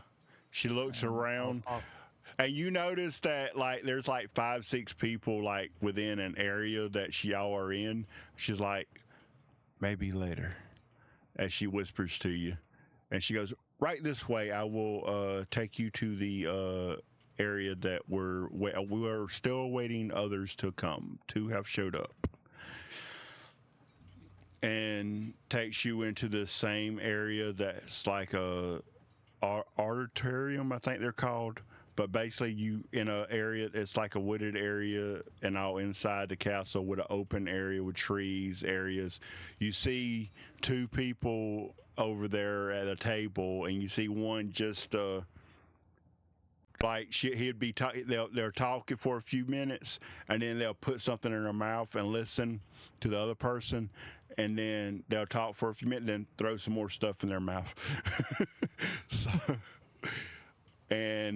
So yeah, so if y'all wish to meet the new person that just walked in, or if y'all wish to wait, it is up to y'all.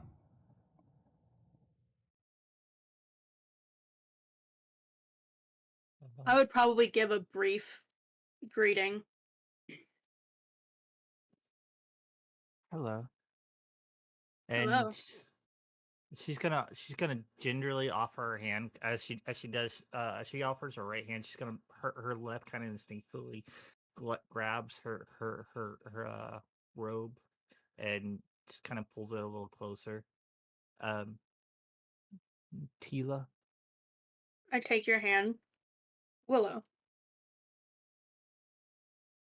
It's I wave and swallow the last bit of food from my mouth. Hello, I'm Tassilo. I take it Hello. you're another letter bearer. Yes. Would you do me a favor?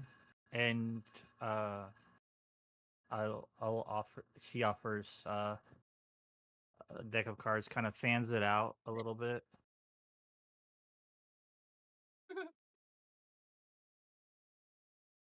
I guess since Willow probably wouldn't know what this is, she'd probably just take a card because she doesn't, like, she's not. Yeah, I don't think she would know what they were, period.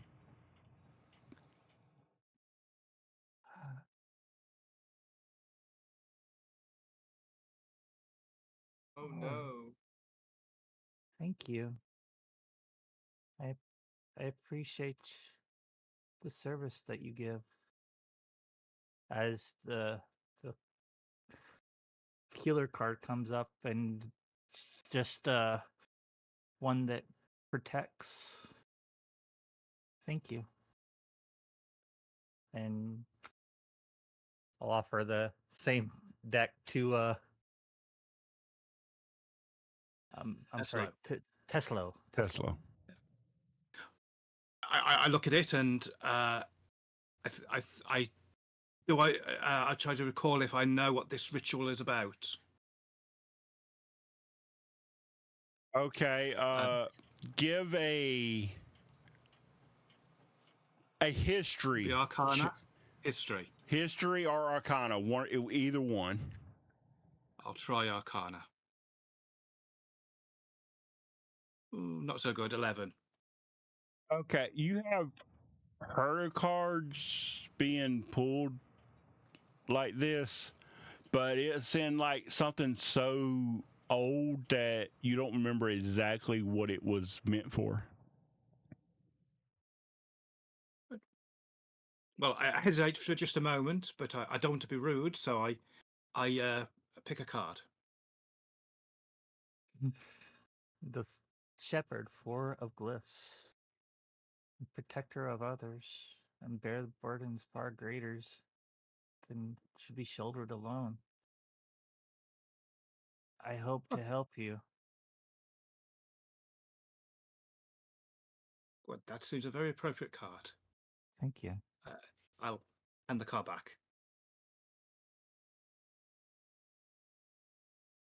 Just kind of looking around. Is there? Are you looking Does for a everybody darker? appear to? No. Is everybody appear to be eating or something? No, it's just that there was a table and them two were they're the only two here. Is them two and you. Okay. Where are they? Or do both of y'all currently have food? Or just Tesla? You're looking very pale. I think you need some food. Come and have some. It's very, very nice. Sure, I'll grab some and just kind of eat a little bit. It's kind of tasty.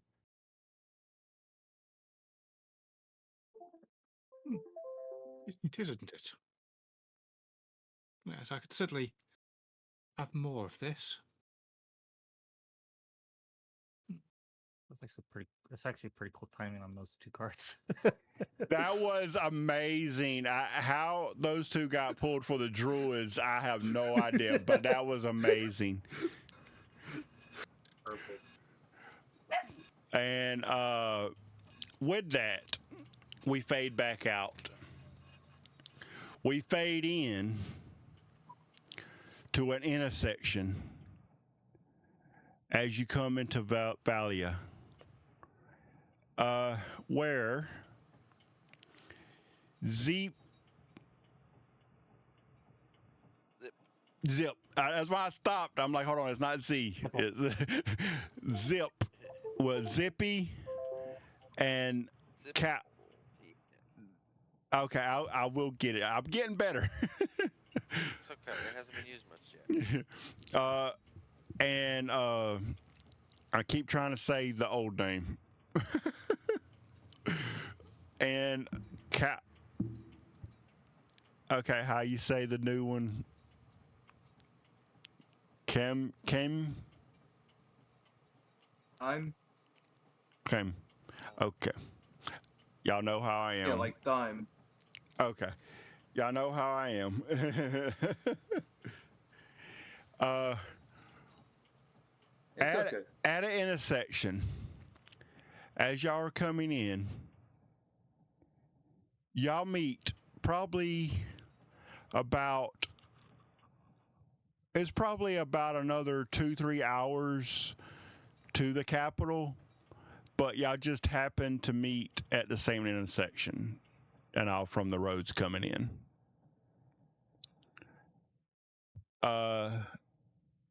And you can tell, y'all both can tell that each of y'all are in a hurry. So, up to y'all. Do y'all wish to just continue on these roads until y'all get to the capital to interact? Or would y'all turn into a caravan Because this is an area like you would stop to feed the horses, get water, like refresh before you continued on, is where y'all are at. And y'all are the only Wow. two like with like nice horses, like meant for traveling and all. Y'all are the only two with them type of animals. Tell you what, I would have to be in a cart or something because I weigh close to 400 pounds. Oh yeah, yeah. So, Not on the not on the actual horse itself. Like there it's like two horses pulling carts. Y'all both are in like that type of. It's like a cart coming. And well, yeah, I you would don't. Yeah, you're not riding the horse. No, I would not put a turtle on a horse. the quintessential farmer out in the lands bringing in the hay. Just lean back with the switch in his hand and the reins, a pipe in the mouth, and a straw hat on, and just plodding away, enjoying a smoke. Just a turtle man, just going on about his business. If I saw another traveler and we're stopped, I'd probably be polite and nod. I Yeah, probably wouldn't engage. like y'all. Okay, y'all are not actually on y'all's carts. Like y'all are like the horses have been like took off the cart and are like Okay. getting relief and like getting water and food. This is like the kind of stop this place is. It is like a refreshing for the horses and stuff, things like that. Then the next question would be: is there a water hole nearby? Yes. There's two, but I'll let you go with it. That whatever you wish, but I will let you know. One of them is the watering hole that they pull for the horses' water. The other one is a water hole that you have no idea what it's there for. It's questionable at best. Gotcha. Um, no wallowing today then. I'd probably just enjoy my pipe, and I would probably have some sheaths of parchment out. Probably reading something while I wait to travel on. All right. Question: would your letter be visible that you got from the queen? It'd probably be in a little scroll case, to be honest. Okay. All right. So that's him. What would you be doing at this rest area for the horses?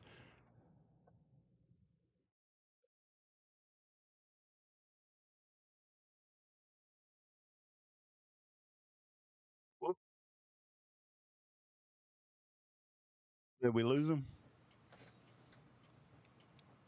Are you there? What's that? Oh, okay. There he is. Okay.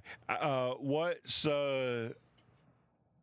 what are you doing at the water hole for the horses where they're getting like refreshed and stuff? He's just sitting there reading a book. You do notice he is a turtle. You do notice that. You have only probably met one or two in your lifetime in this continent. So, Where exactly are you reading this book? And was it? oh, he's just sitting on a cart, smoking yeah. a pipe with a straw hat, looking at some parchment papers. Okay, actually, Brahms is going. Or sorry, still stuck on that. Kime is actually going to look around as he stretches from getting out of his carriage. I guess. He would have taken the horses to the watering hole and noticed the tortoise, and he figured it was kind of a comfortable spot. He just got a book from the island adventure he came from, with a piece of paper with the draconic alphabet on it. He figures he might as well try and translate it a little bit. Looks like he's found a pretty comfy spot, so he walks up, uh, bends down to shake his hand and introduce himself, and he's like, Well, it's a pleasure to meet you on these travels. You mind the company? My Um, name's, Kime. I'm guessing I'm gonna have to kneel down a little bit. I don't know. How big is your so turtle? well, I'm about 5'6", but I'm sitting on a cart, so yeah, you'd still have to look down on me, Yeah. even though I'm probably a little higher because I'm on a cart. Uh, you said you Alright, were so almost 8 foot.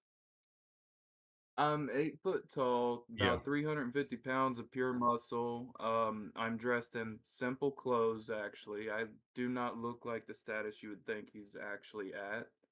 I have a sword that's strapped to my back. It's wrapped up in a cloth, and the only thing you see is me walking up with this it looks like a manual or a book made out of dragon hide. And what you see is I have foot wraps and hand wraps like a martial artist would. Oh, he's also bronze skinned and he has long hair braided back. Can I roll something to see if I even recognize what he is technically? Because I don't know in this world if Yeah, blind people. you're unless you happen across them, I'm a y'all, rarity. you wouldn't Yeah, really know what he is. Uh, yeah, I would say a history check, maybe something you read about before. that'll be fun. But here you go, my first roll of the game. Yeah, no, he just a very tall dude. Okay, I would look up, pipe in mouth, parchments in hand, and my gosh, you're a biggin. I'm gonna say, I do enjoy company. What kind of company are you? Ah, well, you look pretty comfy sitting over here. I figured I'd come over and read this book, take a seat, let the horses, you know, graze and drink. Well, maybe if you sat down there, I could look you in the eye. I'll actually take a seat on the rock, like next to the cart. I guess there'd be a rock. Yeah. All right. I'm like, it's a pleasure to meet you, sir. Actually, I've never met your kind either. I'm just wondering exactly who or what you are too. You know, sometimes I wonder myself. I was born a bit different than most Goliaths. Normally, if you'd see someone like me, I'd have gray skin, kind of shirtless with a bunch of tattoos. No hair. And you do realize when he said Goliath, you do remember what they look like and what they are from a book, but you haven't never met one. So him being a little different, that's what threw you off. Thought your kind was more like stony. True, but my race, well, my tribe, sorry, we get a little cocky with that sometimes. My tribe is, descended from primordial fire giants. And I kind of raise a fist, and you see a blue flame flicker across it for a second before disappearing. That explains your stature then. I'm a turtle man, some call me, but properly we are the turtle.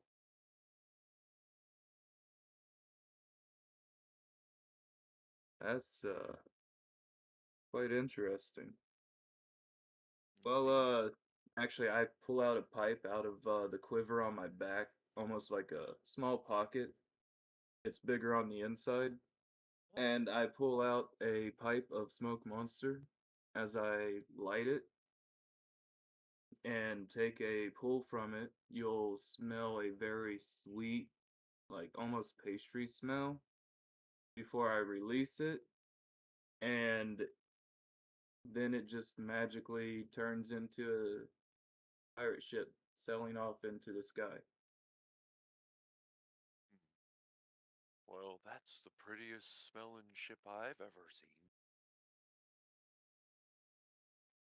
Well, I just got some regular smokes. Try some? It's fresh from the islands. Ah, sure. I'm actually going to open up the dragon-headed lid on it, tap out the tobacco. I'm like, here, try some of mine.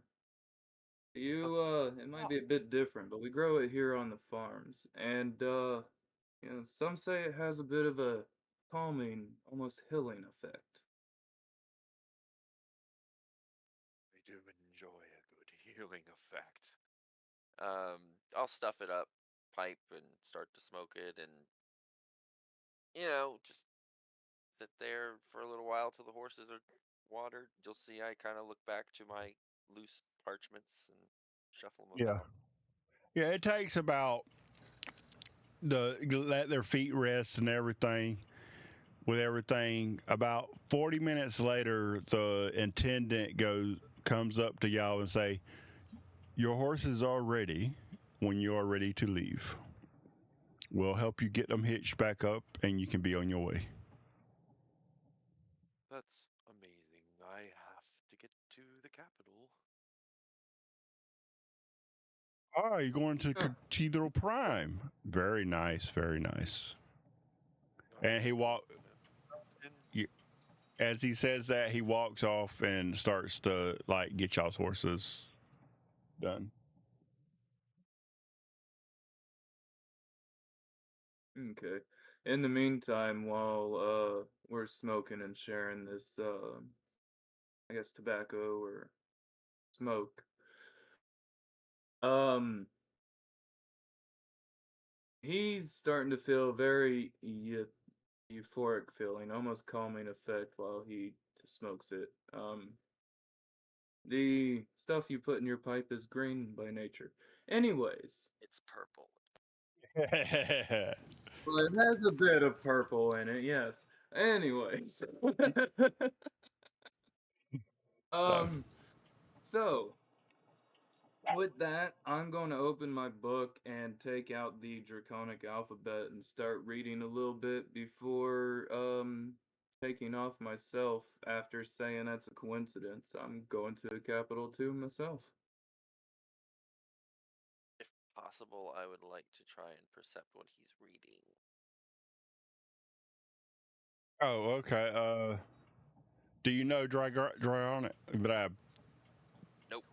Just wanna, Okay. try to get to it.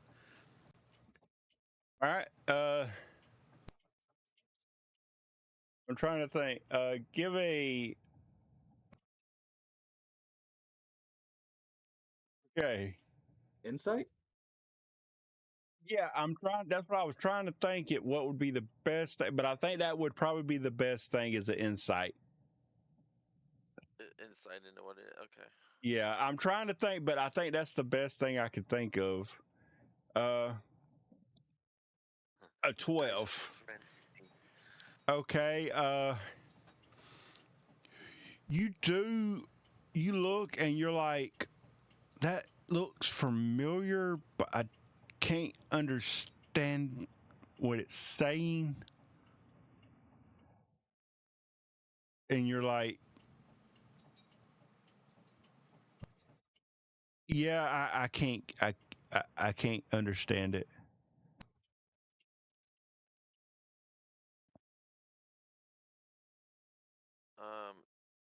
But yeah, I mean, if he mentions that he's going to the capital too, I'll say, well, I suppose it's a bit of a tortoise in the hare. What do you think? and I'm kind of insinuating that maybe we should race. Uh, Oh, really? Like a Do you wanna do- child's book. Pretty Take- obvious. take an inspiration point for that. Click on inspiration. I like that.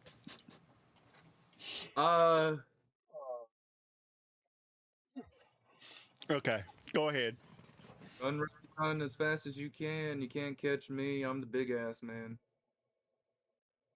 Hope your horse is better than mine. And I flick as soon as it's connected, I flick the reins and go. I Away immediately go. unhook Start mine a from 1, my 2, 3. buggy. I immediately cut mine from the wagon, hop on its back, and look back at the cabin driver and say, "I'll be on my way from here," as I tuck the note in my pocket. He looks at you and she goes, "I'll take the wagon back with borrowed horses. I understand."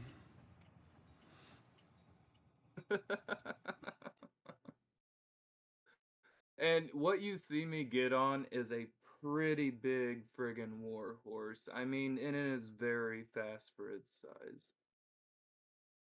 Basically, the horses y'all both have are Clydesdales.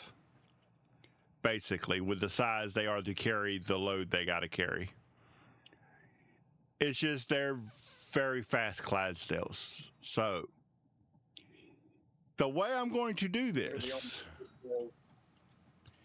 is animal handling.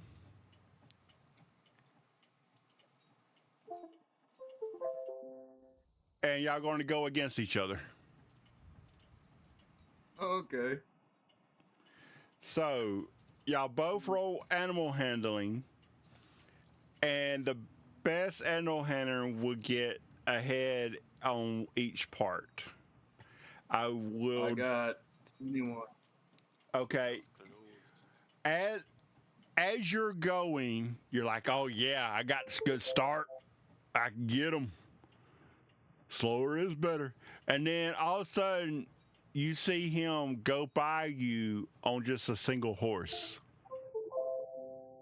Oh, that's cheating. Oh. And just gonna kind of like friendly scowl, like, Right? Roll another I animal handling. notice he cut off his extra weight, the cheetah. Ooh, he might beat that. I'm gonna He will my beat that one. All right. So as he said, as you say that he's cheating, you whip the horses, like not whip them, but like the reins, you whip it, and they start galloping. And hey, 2 horsepower is more powerful than 1 horsepower.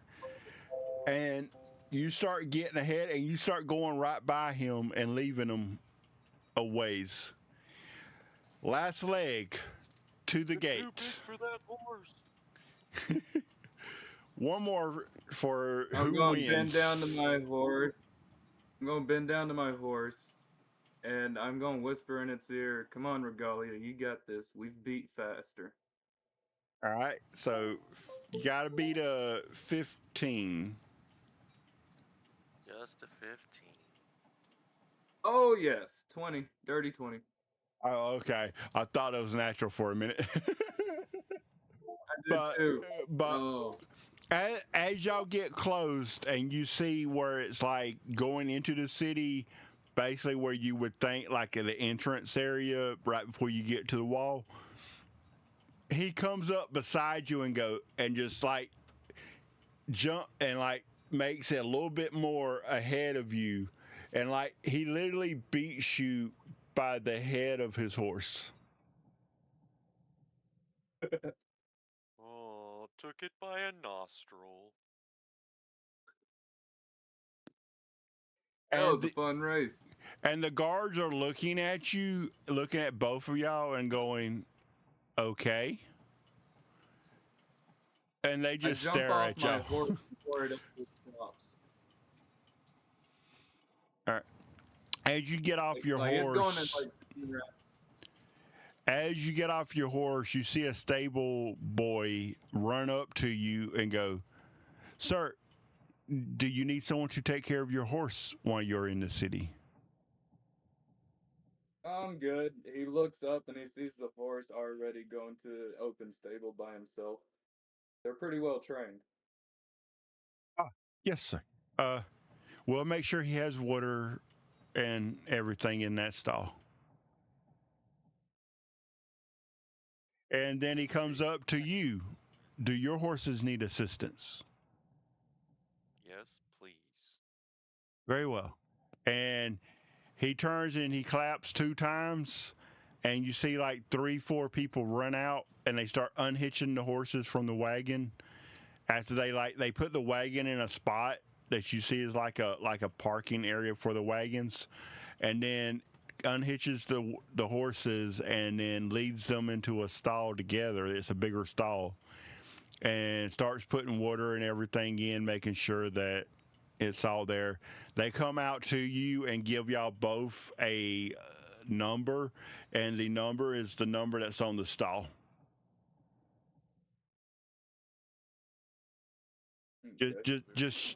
Just show this when you come back out. Thank you. I put it in a little scroll case on the side of I'm my. actually gonna pull out the envelope while he's doing that and be like, "Is there any way we can get a faster audience? Anyone we can speak to?" As you pull Or it at least out, the stable boy sees the seal, and you see his eyes go big. This is a human boy, and his eyes get very big, and he looks up at you and goes, "You're going to meet the queen?" That I am. And oh, no, not me. My father met her, and her I forget what she is to her, but it's a family member of hers.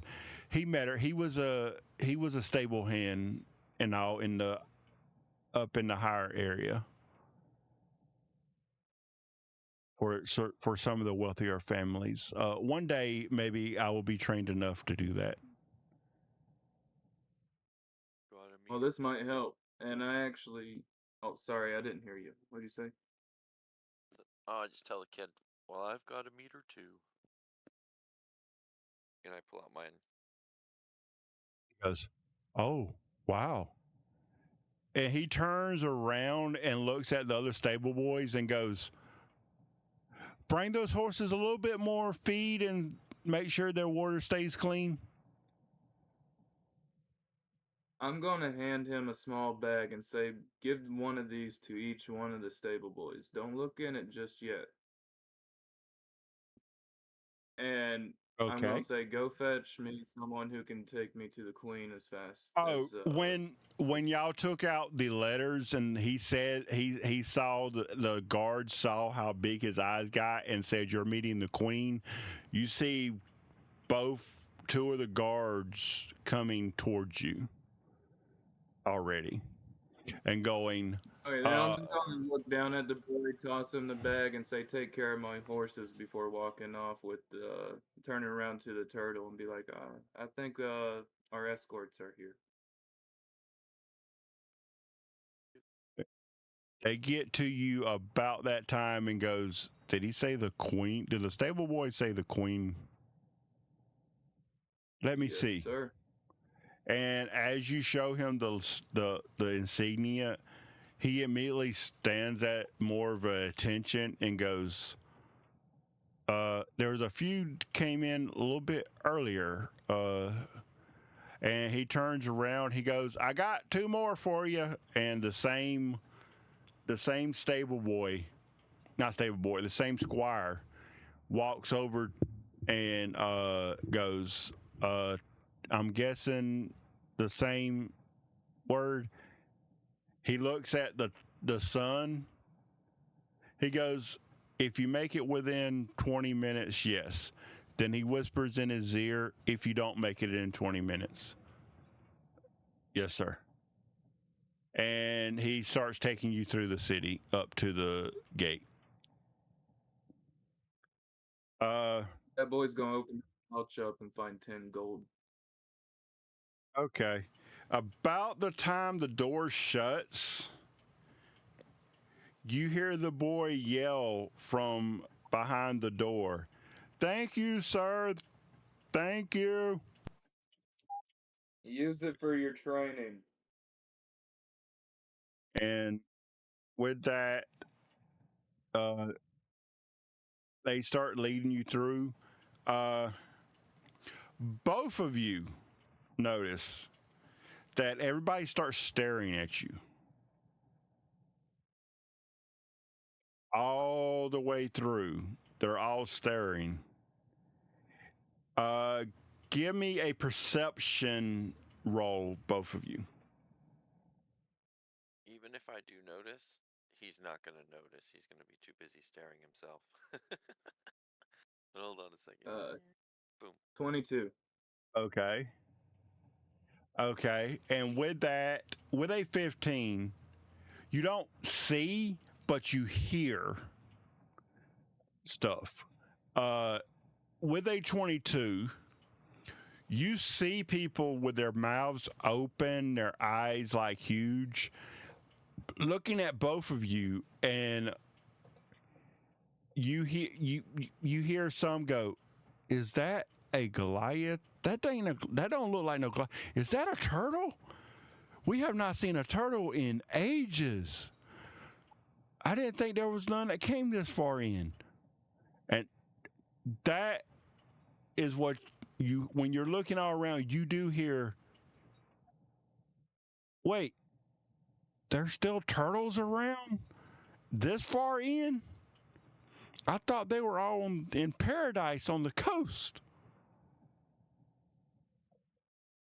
And it's like different things like that as y'all walk up, keep walking toward the gate. I'm just going to try and look like I'm walking as confidently as I can, but underneath, I'm going to be hoping that nobody really puts much thought into how different I actually look. Because by all appearances, I just look like a beach bum human that's really tall. Well, in the capital, they know what a Goliath is. They have seen some work here. They know what a Goliath is. But you look different than most Goliaths they've seen. So I will say, Alright. Y'all will notice how different I look here in a moment. But yeah, y'all sorry, I didn't mean to interrupt. No, you're good. all right, go ahead.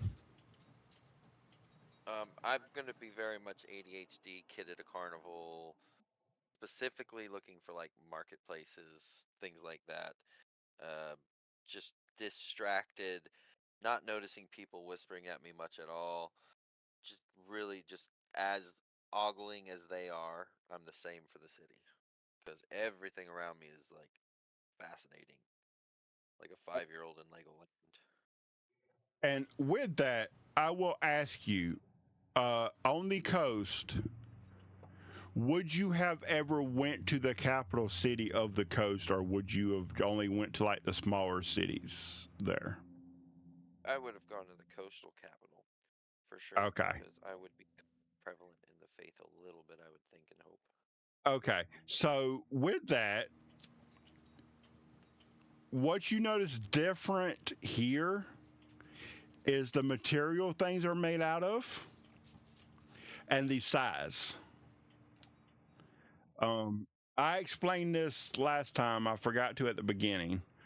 The size of this capital, for those in the U.S. will understand. If you don't know these cities, just let me know. But think about Jacksonville, Florida, and New York City smashed together. That's the size of the capital here.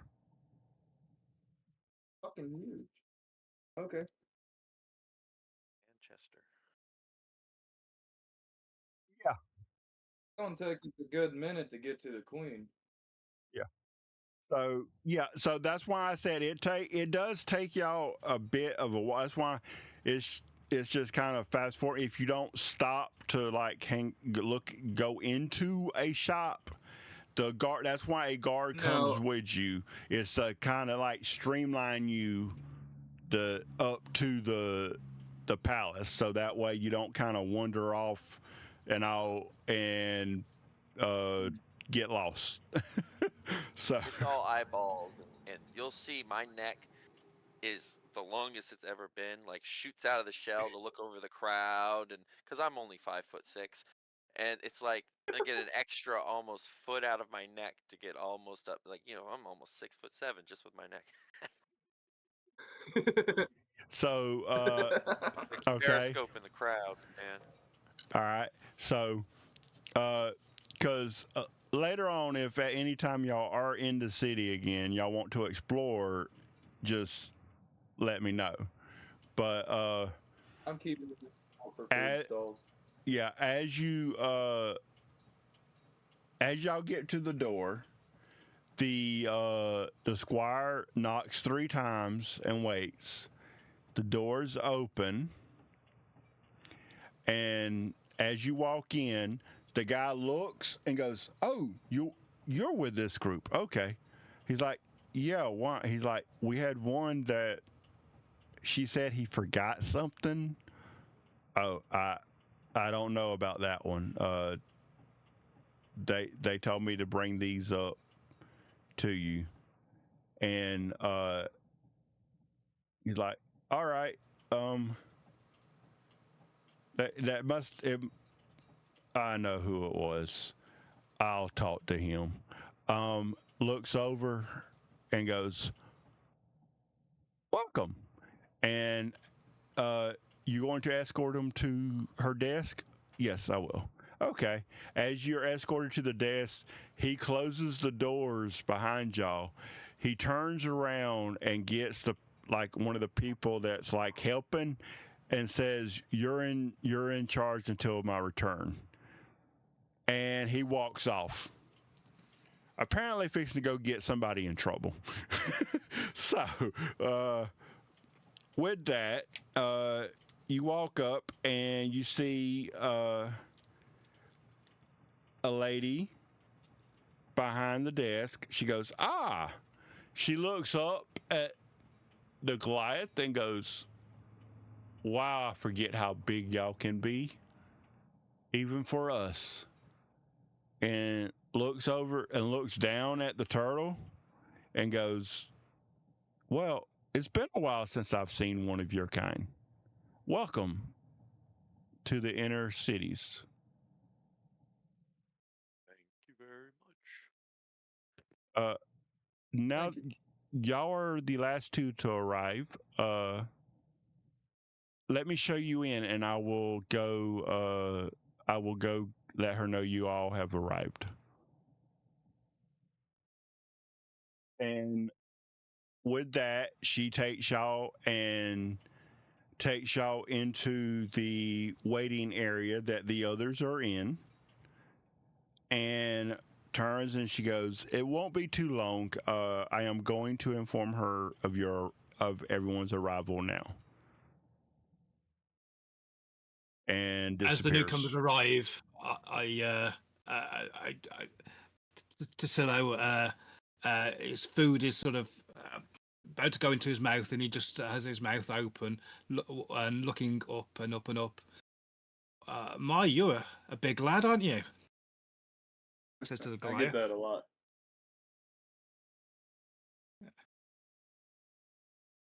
You're a pretty Wow. small one. Well, do we have new members of the letter holding club? I've gotten a letter right here. Oh, great. Um, So we've I all been pull mine summoned. out of my pocket, out of the shirt, hand it over as well. Ah, you're almost as small as he is big. That's what she said. I'm Zipple. I fit a lot into a small package. I reach out my hand, and it's very much like a claw, more than like it's a hand, functioning hand, but it's a claw. You see long nails on the hand, webbish feet, obviously meant for swimming and playing in the muck, but clean. I take the hand and vigorously shake it. Nice to meet you, sir. Nice to meet you. What's your name? I'm Zipple. Zipple. Hello, I'm Tussalo. Hello. I don't believe I've met a turtle so far. It is such a pleasure to meet you, sir. But you're only my third small folk. Ooh.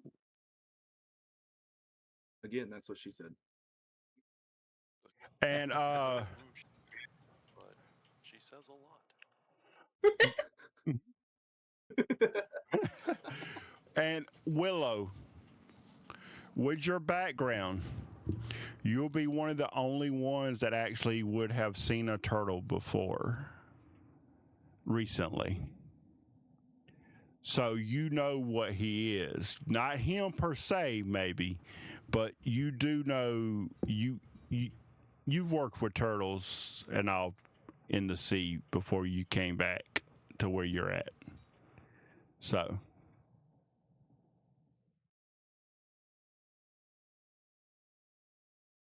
Would I have met one over in the Azure Coast when I was there?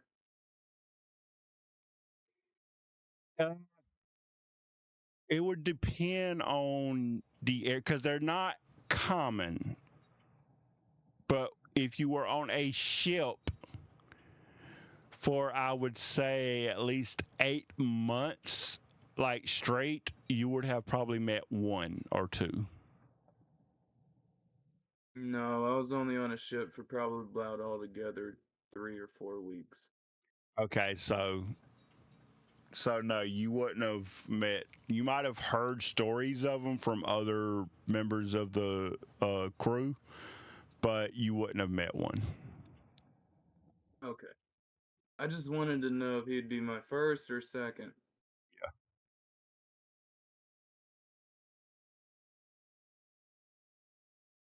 This is extremely rare for them to venture this far away from the coastal areas. And on that note, I am literally like staring at each and every one of you guys, like, whoa, like checking everything out. Cause you remind me again, Willow, what's your race? I'm a wood elf. Wood elf. Okay, wood elf.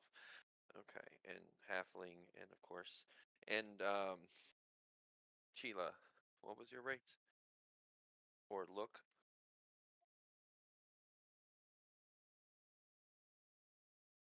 Oh, he's a Oh, Goliath. I'm sorry. I was muted.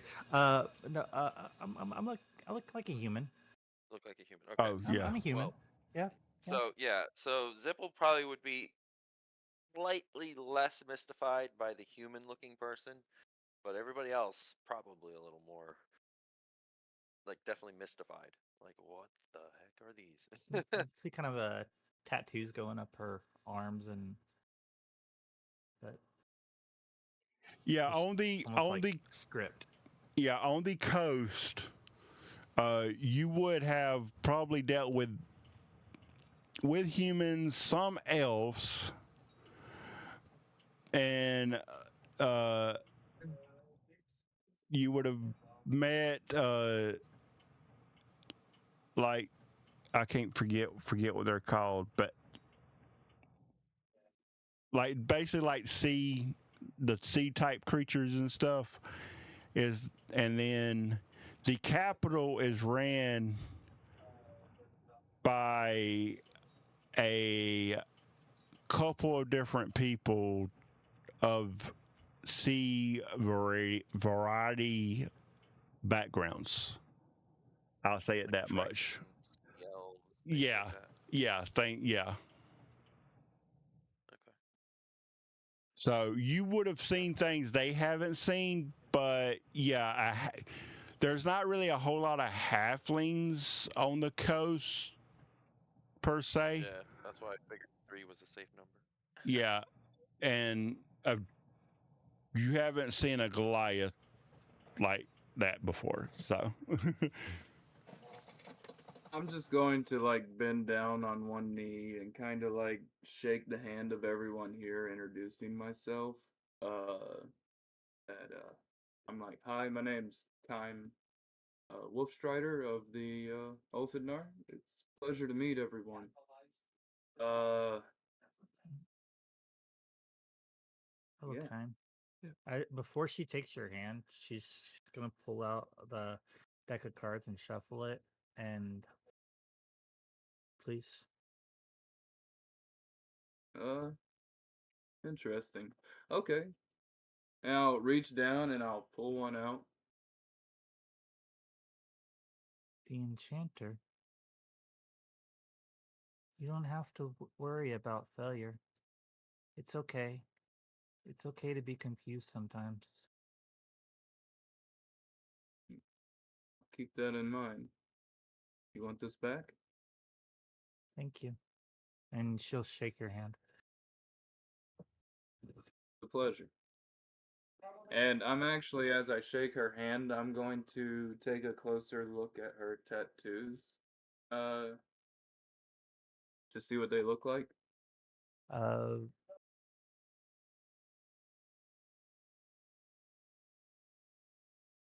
they're very crypt in ways. I don't want to ask for a check, but uh, Do you constantly try to make sure they're concealed? the tattoos not so much, because the tattoos are the bind. The tattoos are the pact. Okay. Well, So before she anything, can't really conceal that. Yeah, but I'm about before like their any, hands and all. No, she just tries to conceal her At one side spot. mostly. And Okay. yeah, she always looks almost half nervous, like she's hugging herself and she's kind of bringing her shirt up a little bit. She I always have always the same looks energy. on the edge of being like she's like if somebody was just kind of looking at her across the room, they might think that somebody was after her or something. But she's more of just trying to hide uh, the the the marks. Okay. So if Okay, well, yeah, if you're not But sorry. no, actively concealing them. the tattoos that are going up her arms and her wrist, and the ones that go just kind of up the top of her neck and then across her forehead, there is no way to conceal. Okay. All right. So you can look at Well, them. what I'm going to do is I'm going to, as I'm shaking her hand, I'm going to look at her tattoos and I'm just going to say, "It's a pleasure to meet you."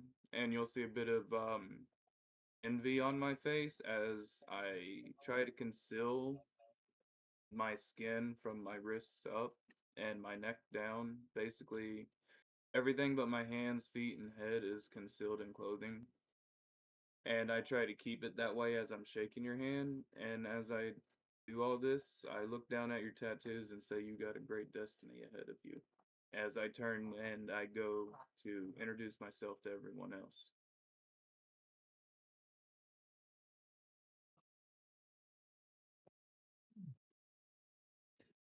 Kind of shuffle my cards and walk over to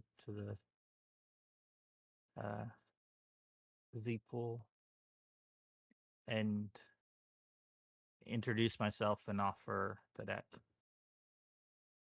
And you, being from the Azure Coast, you would actually know what this is. You will know that that deck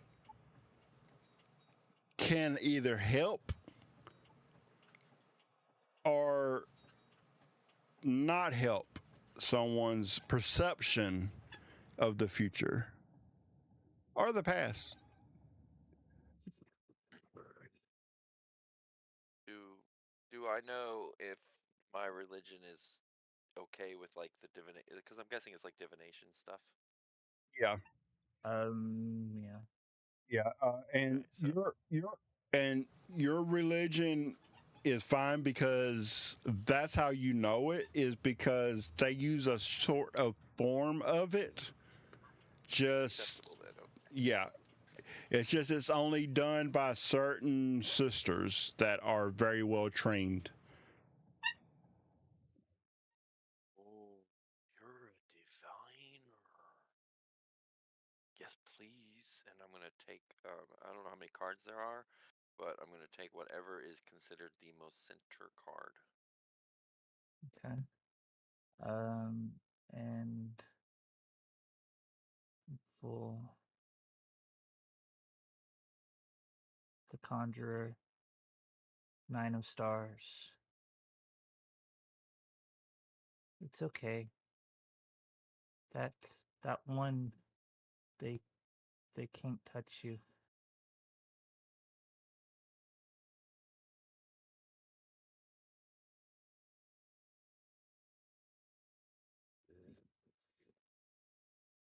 And my name is Tila. Tila, I don't know if that's a future prediction or a past one, but I'll remember it. And you see he literally pulls out a quill and like writes down what you said on a little like piece of parchment. Like he's always, you'll see he's got his pockets are just stuffed with parchment and little pieces of paper at times. You'll see him just pull out and he scribbles down what you just wrote, and he looks like he's just like eyes wide, musing on it, like.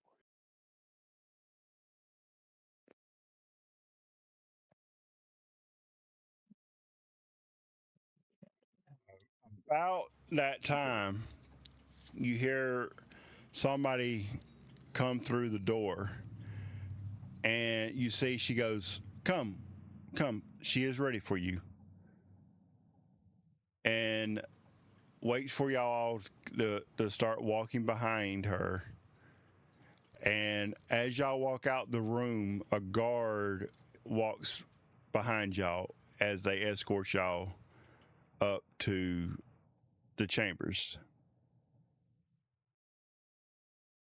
Or they leave the room, Tassilo grabs a handful of snacks and puts it in one of his pouches. And If Zipple sees that, he definitely does the same thing because he's like very smart, and he like shovels it into a pack. Like, that's a good idea. As y'all walk out, the guard behind sees both y'all's pockets coming out, or the pocket in the wherever you stash it at coming out for you. He goes, "Y'all know y'all could have just asked for a bag to take some." He's like, "We'll Well, get I you a always bag do a before you bag. leave." pockets and Just pouches will do. literally And gonna pop an apple or something right away. and as y'all walk up about 3 sets of stairs, y'all come to a large door about 20 yards away from the steps. And then it goes out a little ways, and then you see guards lined up on both sides. And then far down on one side, you see a path that turns to the right. And on the other side, you see one that turns to the left. And the guard standing at the door as y'all walk up stand at attention as they see the one escorting y'all, stands at attention, and I will announce your arrival, and opens the door, walks in, and a few minutes later you hear, "I announce the gathering of the," he goes, "I don't know what they're called, but the ones you have sent for, my queen, have arrived and are awaiting entry. May they enter?" She goes, "Yes, let them enter."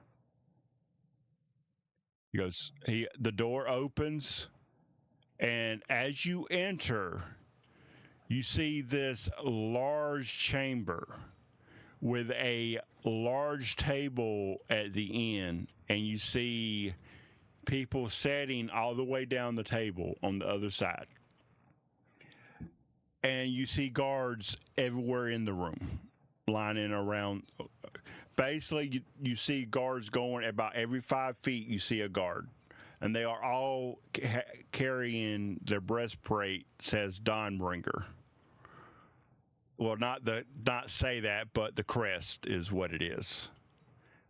And as you go, then you see windows on the side, and there's a guard on each side of the window, on both sides, going down to the table. And as they enter, you see like some that are in like formal wear, like just gospeling, talking on the side. They all hush and turn their attention to y'all. As you enter, they all take a seat except for the ones up front that are behind the table. As you get about 10 feet away from the table, the person escorting you will say, "I present those that you sent for, my queen. This is, I believe, all of them that I know of. I leave you at your meeting." Turns around, and her and the other guard that escorted y'all walked out. She sits there, and as she sits there, she looks at y'all. She looks down on both sides of the table. She stands up. She goes, "All but the right and left hands of the queen may exit. Guards, you are to reassess to the outside wall. Captain Zeke, Captain Louisville, please, door attendees." And within 2 minutes, the room is cleared except for 3 people behind the table and the 2 guards at the door. She sits down. She goes, "Please, come to the table." And she awaits what y'all do. Go to the table, sit So down, and bring out the food. How many Oh. people are sitting at the table currently? Currently, on the other side of the table, there are 3: the queen and 1 person on each side of her. I'm going to take the center seat opposite of the queen. And before sitting down, I'm going to pull out a roll of parchment papers and say, "First off, ma'am, I am curious as to why you were about to summon me before I had an attempt to inquire about an audience with you, but I have information I mentioned in the letter. I couldn't say what because it's quite severe." And as I say that, I slide or roll over the parchment bundle, and I say, "This is the accounting of my first adventure, just a few months back. What I found there was a few things I had to do, but utmost and importantly, the thing I fought at the end. It's all accounted in these notes." Looks. And as I say that, I look around at everybody around me because I don't want to say what I fought just yet. She looks down at it. She goes, she takes it and she gives it to the person on her right. She goes, "I will read that upon our conclusion tonight." You might need to read that now. What It is we have now urgent. for you.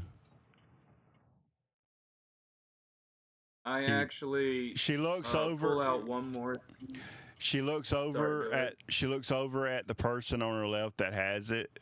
She goes, "Lady Seraphiff, will you please read it as I am telling them why they have came, and then we can decide if we need to continue what he has sent at this time or at a later date." Before she even unrolls it, I pull my quiver around my belt, pull out of the small satchel point. You won't know what it is, just that it looks like a blue gemstone, and I'll slide it across the table where you'll realize what it is. The queen looks at it, looks at you, and she takes a cover and puts over it and slides it to Lady Seraphiff and goes, "I have an idea of what that is. And if it is, we are even greater danger than I thought. But what I called you for is of the utmost importance. This can be dealt with. While, and I'm not going to say later, but it can come second to the current task I have called you for. That is how extremely dangerous this is. And you being, forward on. she goes, you being who you are and your patriot being who she was, I will take that at great consideration, what you wrote. As she looks over and you see Lady Seraphith's eyes get big and then get small again, get big and get small again. And apparently, I do need to read that, but this is of greater importance right now. She looks at the rest of y'all. She goes, I have called you because something that I thought long ago was destroyed. Our family thought it was destroyed. She looks to her left at the other noble that's sitting there. Our friends thought it was destroyed, but only hidden, apparently. Have any of you ever heard of the legend of the shadow artifacts? They are called other things, but many call them that now. You would have, you would be thinking that it was something else entirely. Like, yeah. But you know, I in know, shadow is not a very good thing most civilizations put on something.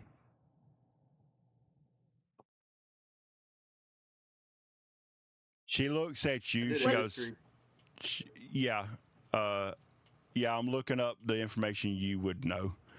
But she looks at you, Talia, and goes, you would probably not know of these being here so recently. She looks at you. She goes, I know how you came to be here. The carnival has agreed with me if they should show up again, if you so wish, While they are here, you may go back to your own place, but it is at your discretion. We never know when they will appear. You know that as well. But the one that runs the carnival has agreed to it. But I do not expect you to know these. She looks over, she goes, seems like you had a thought, as she sits eyeing directly across from you.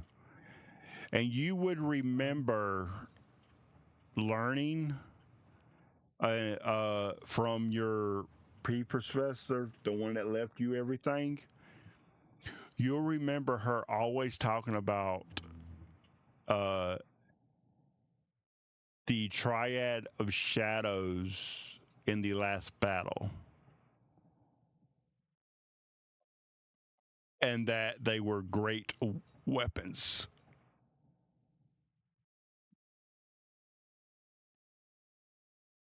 But that's all you can remember, because that's really all she ever really said. Just kind of unconsciously, just kind of rubs the tattoo, the deal, and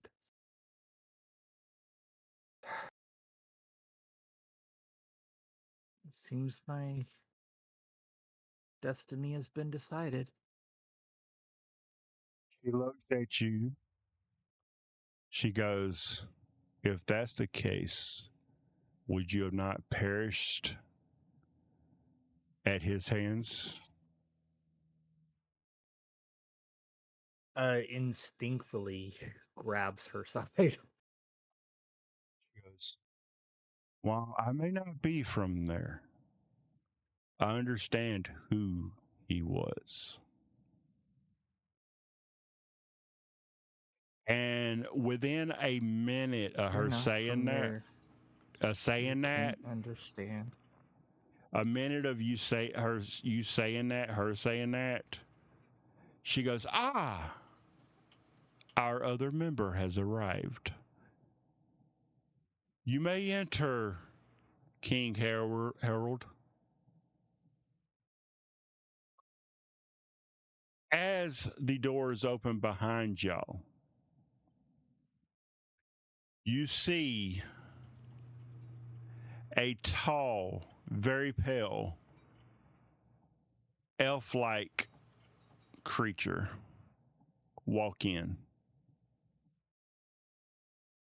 As he walks in, he just slightly bows his head to the queen and the other three. Ah, I am not too late, I see. No, we were just getting started. Please have a seat. And as he walks, Talia, you immediately recognize him as a vampire.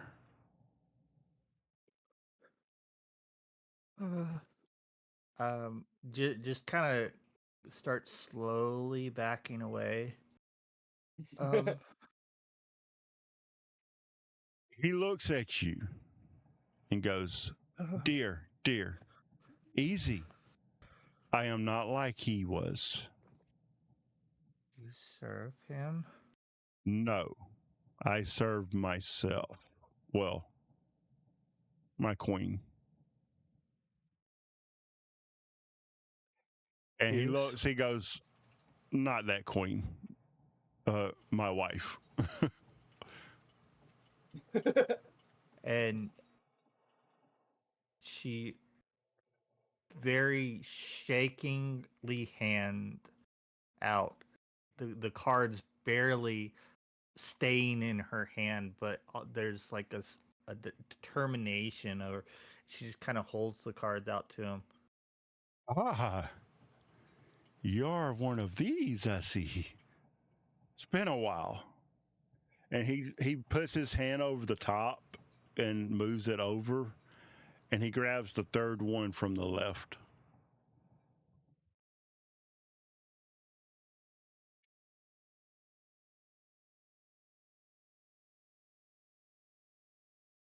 And that's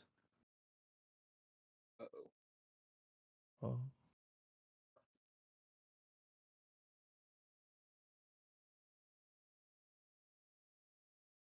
Came up with the Dark Lord.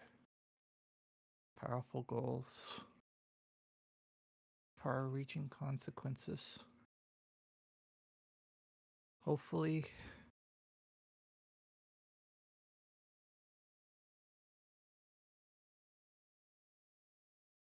Are you telling me the truth? The truth of what? I have no reason to And- lie. Not really talking to him. He has no idea. She And just you lets do- her eyes roll back And you tries realize you didn't say that listen. out loud either. You realize that he heard you in your mind.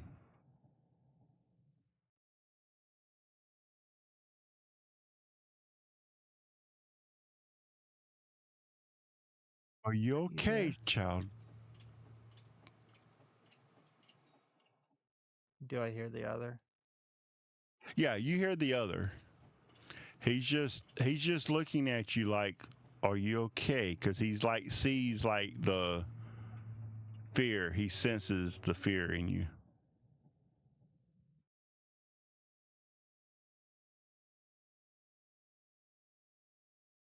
I'm just gonna look to Silo and Willow. What are you doing?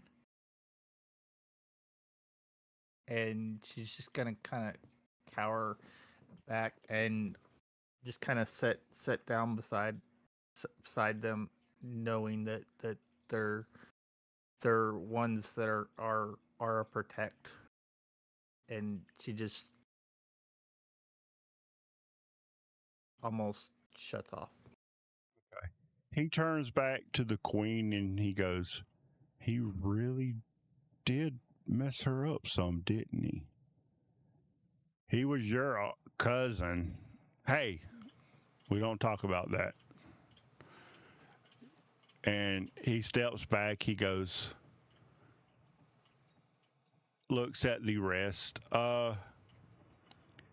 Ace and Willow. Queen Willow. yeah, I said Ace, didn't I? Yeah. Willow. A reason why is because it popped up whenever I went over the camera on the lobby. Willow.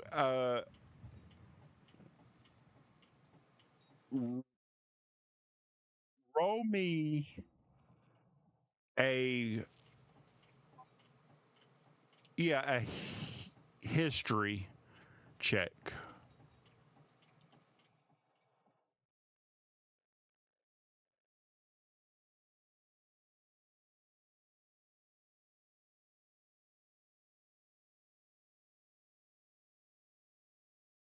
Okay.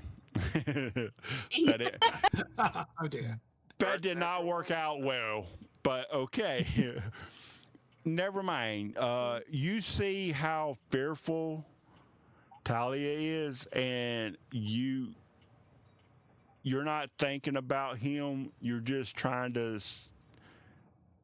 see what you can do about like Talia, like try to ease her. You see how affected she is. So,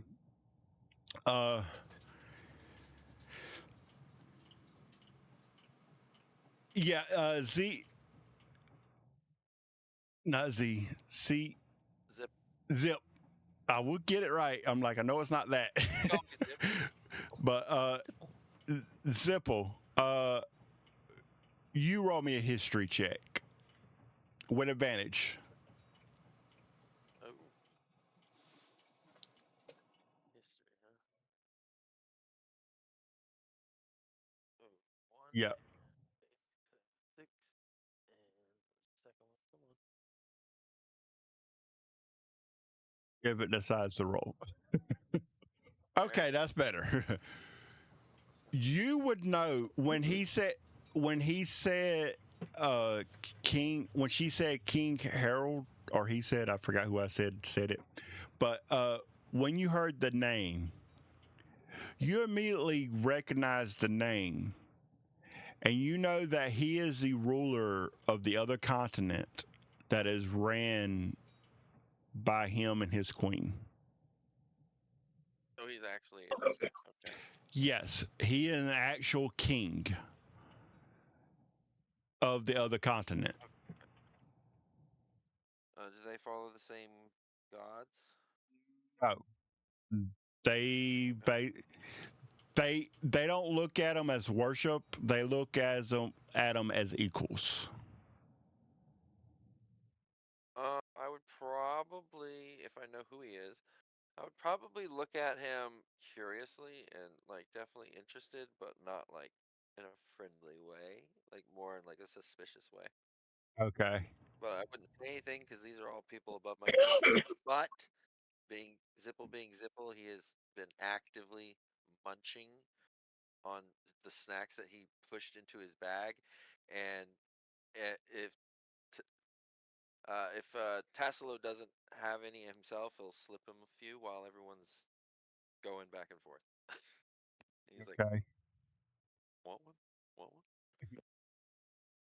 And actually, Tesla, you're circle of the moon, correct?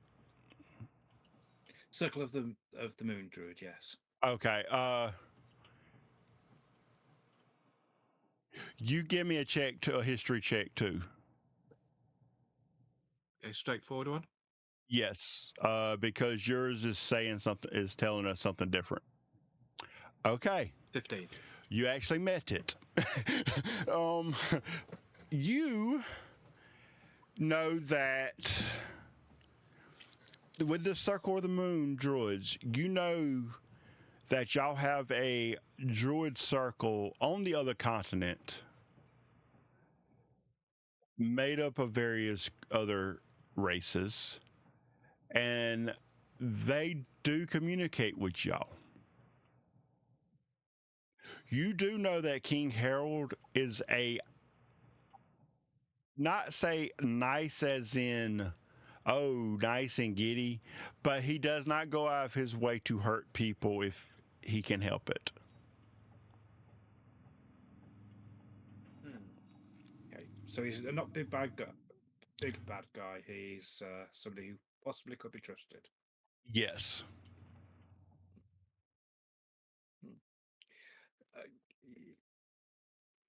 And I'll try to not think about the snacks in the pockets or any snacks being handed to me. Scylla will subconsciously brush any crumbs off his armor, and say, Your Majesties, please speak simply. Why are we here? What's all this about? You mentioned shadow artifacts. as you say that, King Harold looks at you and smiles, and you see his fangs. He goes, "Aha, Druid of the Moon, are you? I recognize those markings anywhere." Yes. He looks at the Queen and goes, "Why did you not call them by what they are truly known as?" I was trying to see if anybody had heard of them in the Child's Tales. That's what they call them. Yes. They are the triad of shadows. 1,260 years ago,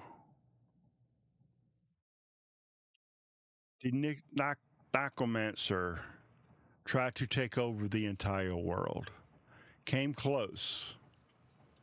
He had these artifacts that was entrusted with him by the god Nyx.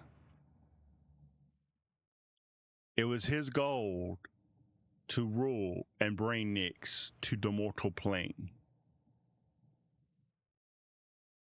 and with that, the destruction of most things, even we as vampires enjoy.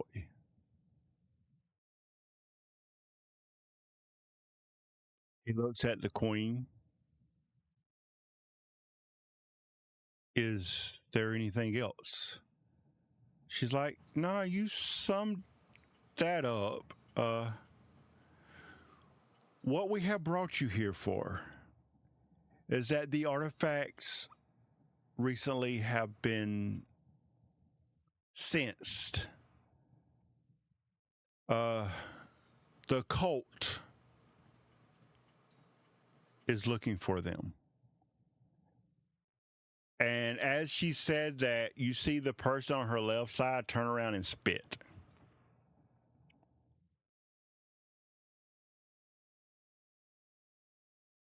It's unsanitary.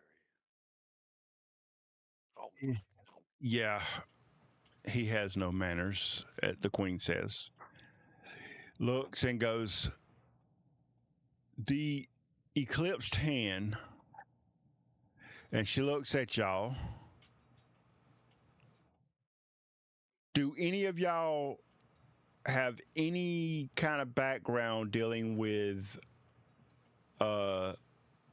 basically thievery or the underworld? I got a little bit as one of the mercenaries was an ex-thief turned rogue. All right. I feel like with me being in pirate circles, not necessarily being a part of the thieving, I would probably be familiar with it. Yeah, you would probably have seen some of them like coming through your area. They you would have heard, actually, would you being in the wooded area, Willow, would you have listened in on any like thieves and people coming through, listening to when they were camping out? Yeah. Okay, so that would be a history check. It would be let me see.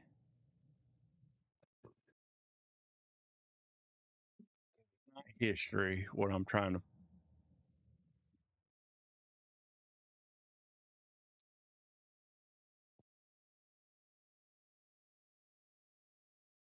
give me a wisdom roll.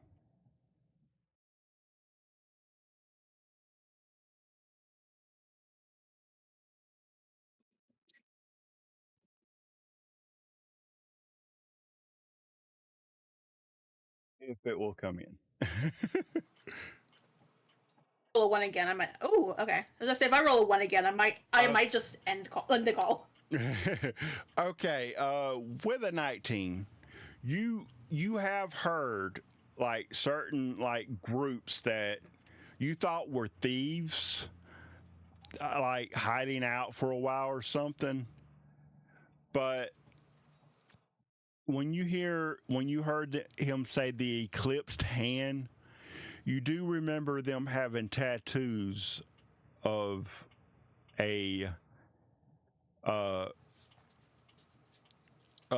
palm open with the eclipse of the moon behind it.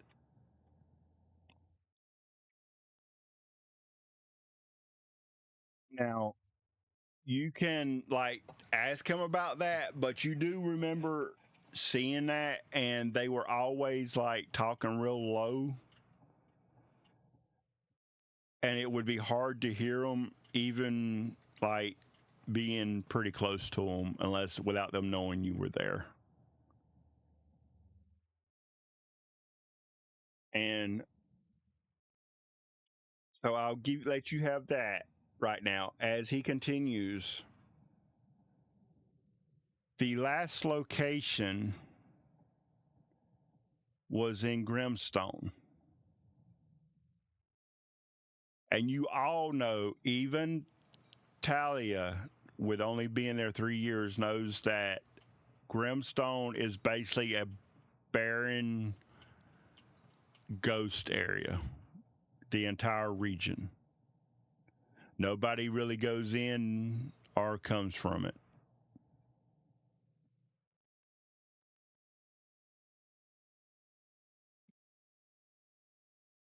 And when the Shadow King made his move,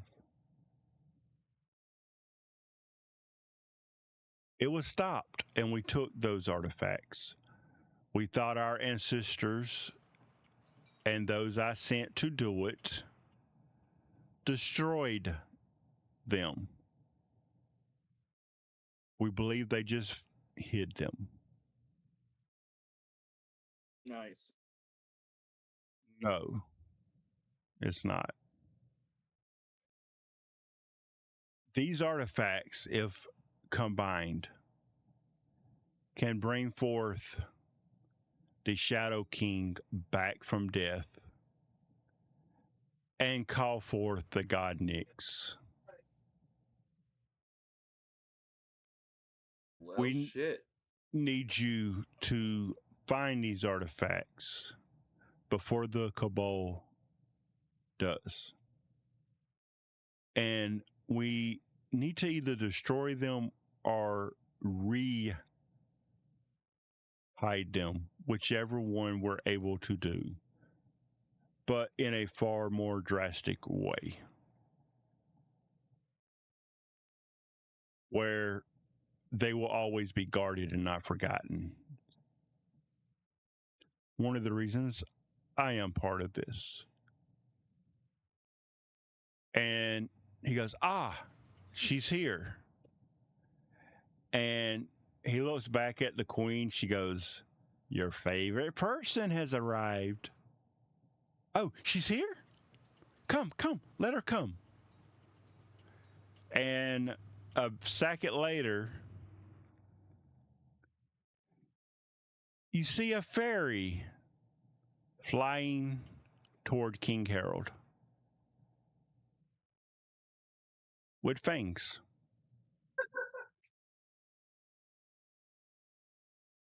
She looks and she goes,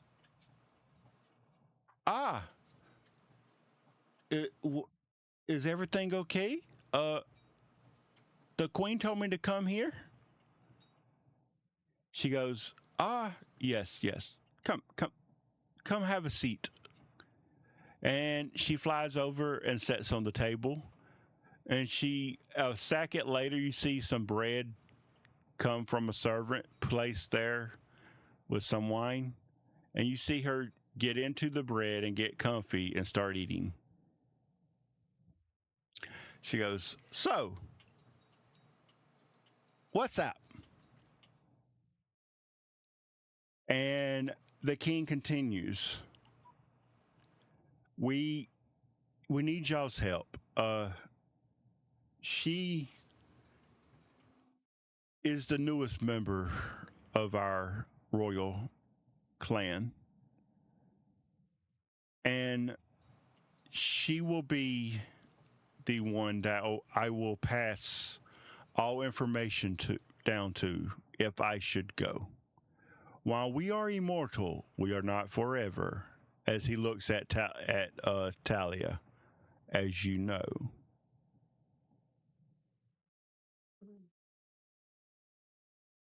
I'm going to take note of that. But we must keep these safe. We must destroy them or keep them safe. He looks at each one of you. The queen has requested you here for each of your skill sets. He looks over and he's like, a turtle. I have met a few of you in my time. taste? He goes, I've not ate you. Rude. Oh, from the fangs. I've heard stories. That was our ancestors long ago. I was but a youngling when that stopped. We now get our blood from donors, voluntary donors. Voluntary. Times be changing. They are volunteered, as in the way if you choose to do this mission, you volunteer. I know the Queen's ways. She makes no one do anything they do not wish. So, what we ask of you is to hunt these artifacts down and bring them back or destroy them, one or the two. We have a scholar at the library researching now, and he has found a few books that may shine light on where to go. Once you leave here, y'all can go there, and he will help y'all from there. And hopefully, we can end this sooner than later. As he's sitting there, he looks down at Lady Seraphith with the scroll that you sent over, and he looks down at it. He reads a few sentences, looks over at the Queen. He goes, "Is he serious? That can't be." And she just pulls up the towel and shows him the gem and puts it back over it. He goes, "Well, even more dire if they are around still." And then looks and goes, "Please." He looks at you, Talia, and goes, Yeah. "We are not him. We do not rule like him. We do not take like him. You have nothing here to fear." Did you just say to me, nothing to fear?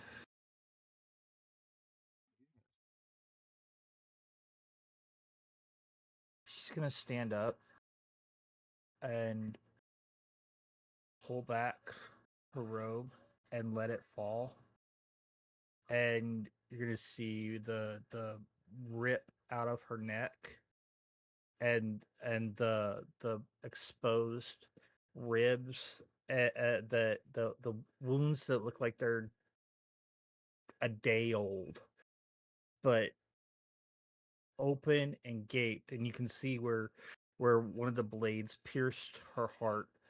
And you tell me nothing to fear? He was exiled for that reason.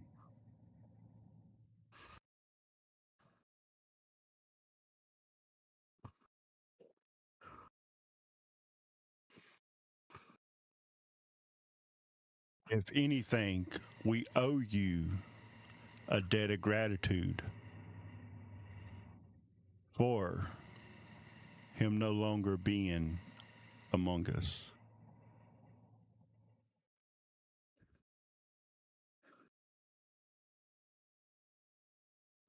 I'm gonna walk up and pick her cloak off the ground and offer it back to her.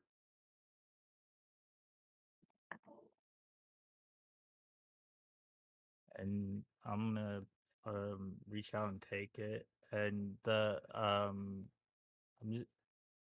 in that moment she's gonna let the guys fall. Okay. Do you wish to tell them what they see? Where Celia has been a nice looking young lady. Looks like she's maybe in her late 20s. She's got that black hair. And her clothes are very bright and vibrant. Her clothes immediately darken. They're pitch. The cloak in your hand is, it almost gets heavier at that moment, and you can see feathers on the back of it. This looks like they've been plucked out of ravens, and there's some raven skulls along the clasp that hold it together.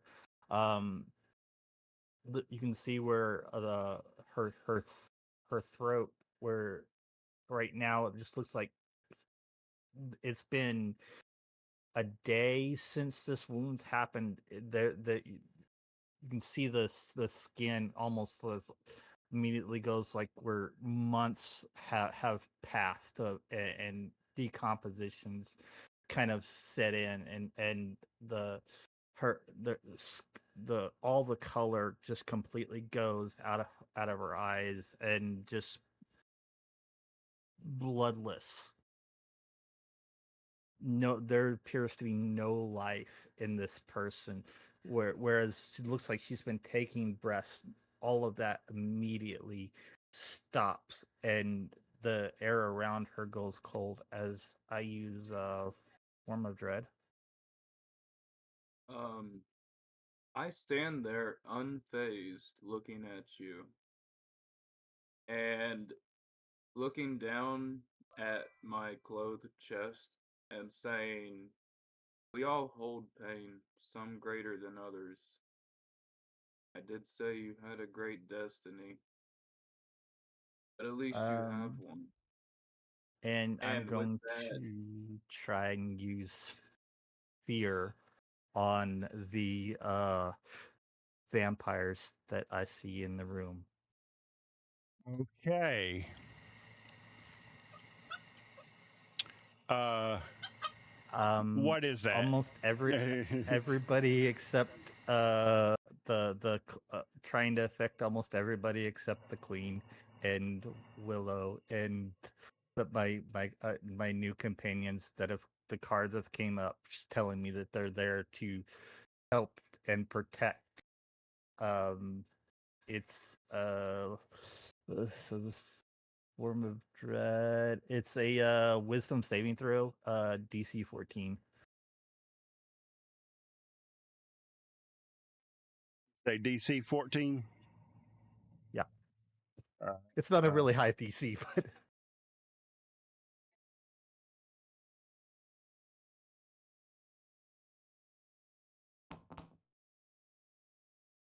Okay, that's 17 for King Harold. yeah. makes sense.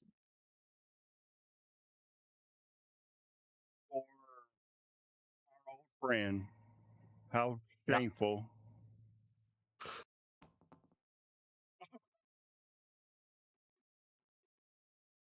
Natural 20. Yeah. She looked. So, yeah. And I'll say the other secretaries? two. Yeah, the secretaries, they're in fear. Even they have +0 on that, so they would be. Let me just to see, but let me see. Roll that. Yeah, that's a 2 for one for the guy, and that's a 7 for Lady Seraphis. So yeah, the other two are they're in fear. But yeah, you see her over there eating her bread, and she just looks up at you, and she just takes her drink and drinks it as she looks at you and starts eating her bread again. Like she's not even. She didn't even know nothing happened. Oh man. And King Harold Roll. I probably should have rolled seeing that. and It's King- up to you. I wasn't yeah. trying to affect you, but it's up to you. Well, typically, I would think that would not be something I would see normally. Yeah. Yeah, so if you want So, to roll for what you see with her about being in fear, you can roll for that. I'm gonna just. Brahms is with a sad Whatever my face God's going to crossing drape myself. the. Sorry, what? Whatever the equivalent of crossing myself in this world is, that's what I'm doing. The power of my God compelled. Oh yeah, would you Okay. being a Simple cler- doesn't look comfortable, I don't think. no, would you I'm a light being a light cleric, you see this and like every bell in your head goes off as in like, what is this demon doing here in front of me? How is this demon here? And because you have noticed coming in that the cleric protection spells from your god is everywhere inside this building.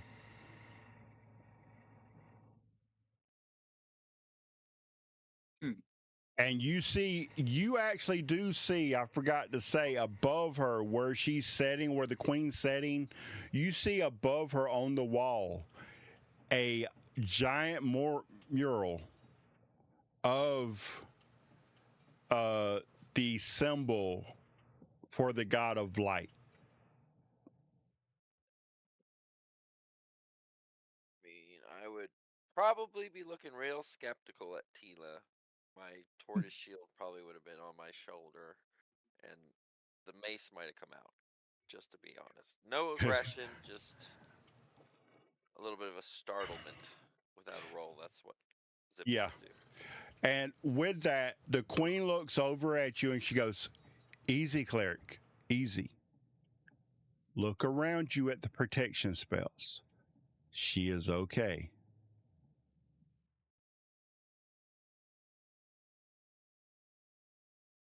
I understand this. And you do notice that with her mannerisms and everything, you recognize them. The queen is a paladin. Paladin, yeah. Thank you. I can't speak. But you recognize like the way her mannerisms and things, you recognize that's what she is. Well, the queen being a paladin of the faith doesn't surprise Zipple, but just he was probably startled. Yeah. So when she says at ease that she is not what you think, I mean, you immediately believe her.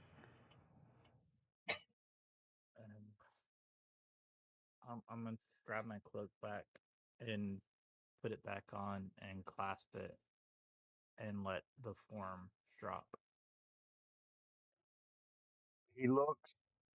King Harold looks at you.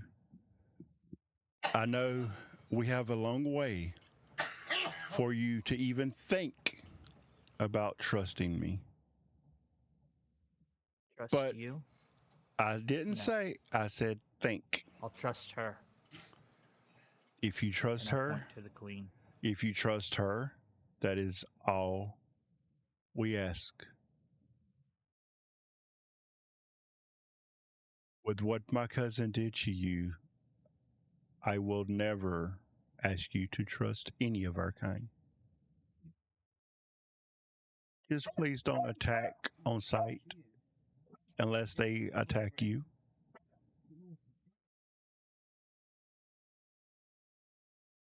If they attack you, and he looks at the queen, and he looks at his friend sitting in the bread, and she looks up at him, "I ain't attacking her.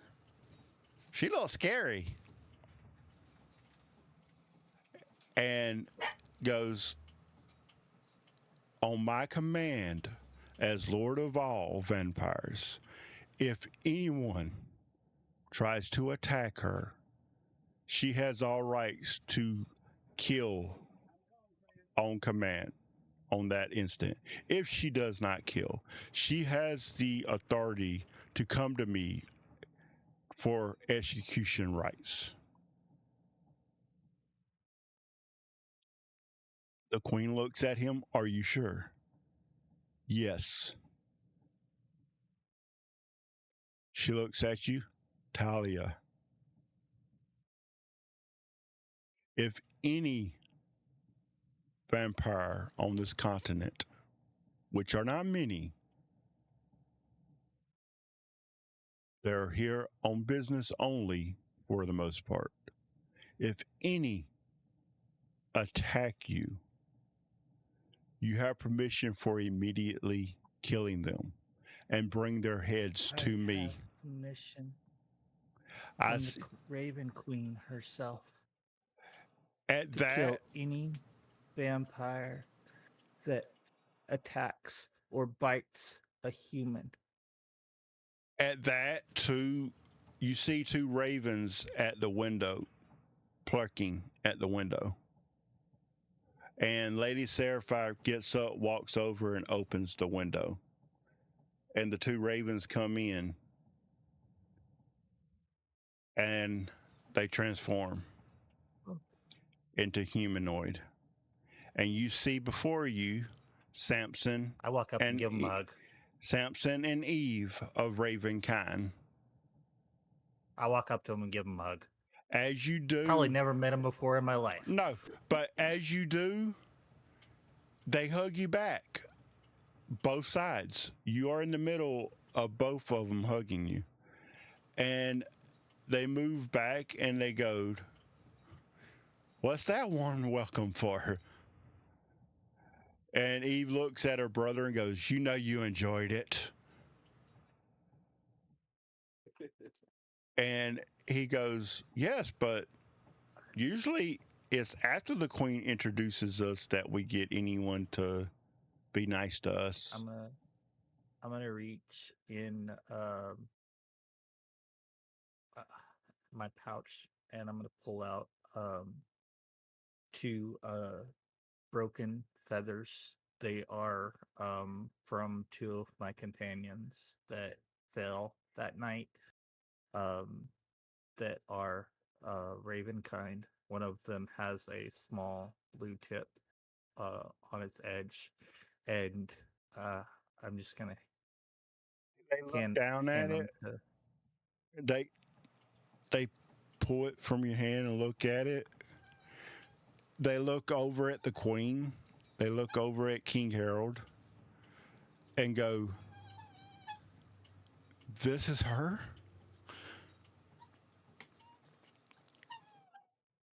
And you see Eve drop to her knees.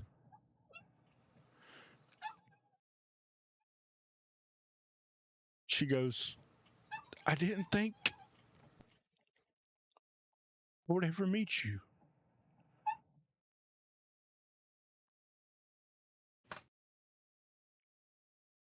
So She- sorry. They were family.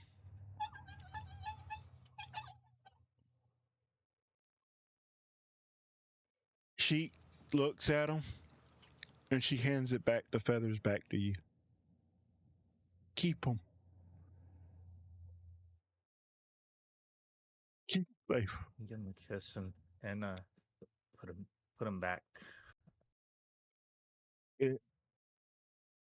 It takes her a minute. She gets up. She looks at the queen. She goes, "May I be dismissed?" She goes, "Go ahead." She turns back into a raven and flies out the window. Samson still stands there and goes, "Thank you, Talia of the Roman caravans."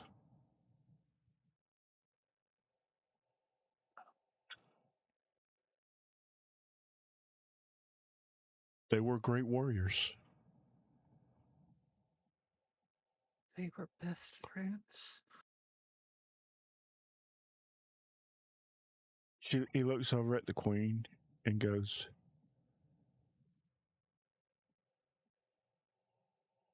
"Our services are given freely to her. I will be in the hall." And he walks out into the hall.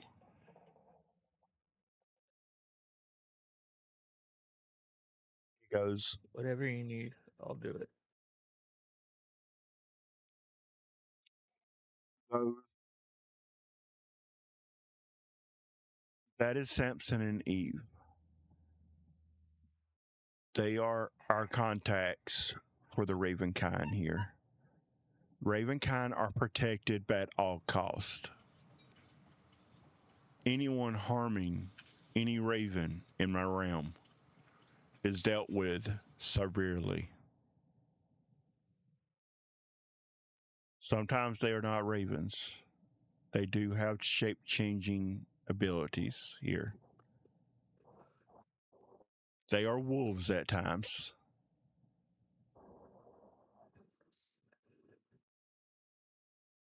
Most of the time they stay wolves or they stay ravens.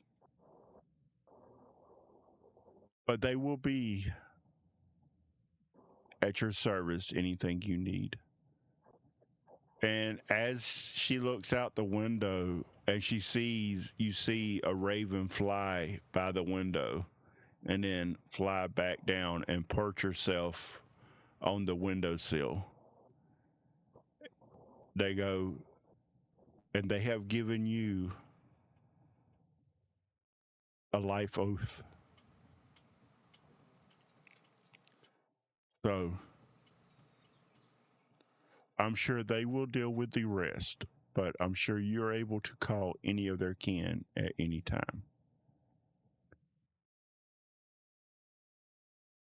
Here in this realm, the Raven Queen lets Lord Dracoon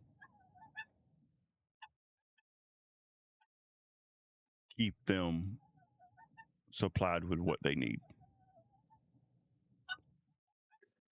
He's here more often than she is. And she looks at the rest of y'all. What say you? Do you take up this quest to keep the light bearing down on us?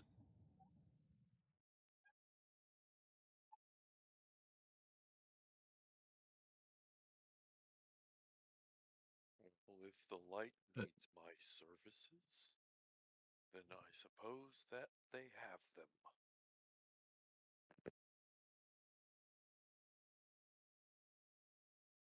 Zillow stands up and clears his throat.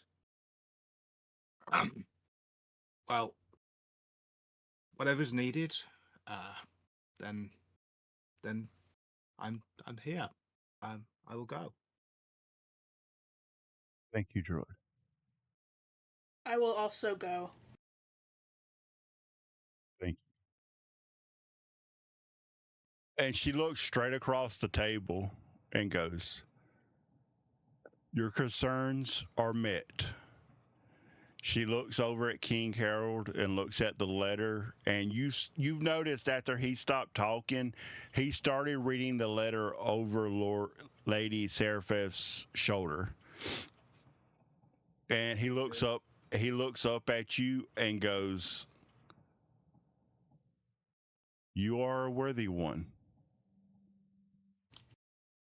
I will take this back as well, its information, to my coven and see what we can do as well for you. They cannot I rise." tip my head. Thanks. And with that, the Queen, Lady Serapheth, and King Harold all look at you, Tally, and go. And the Queen goes, What say you?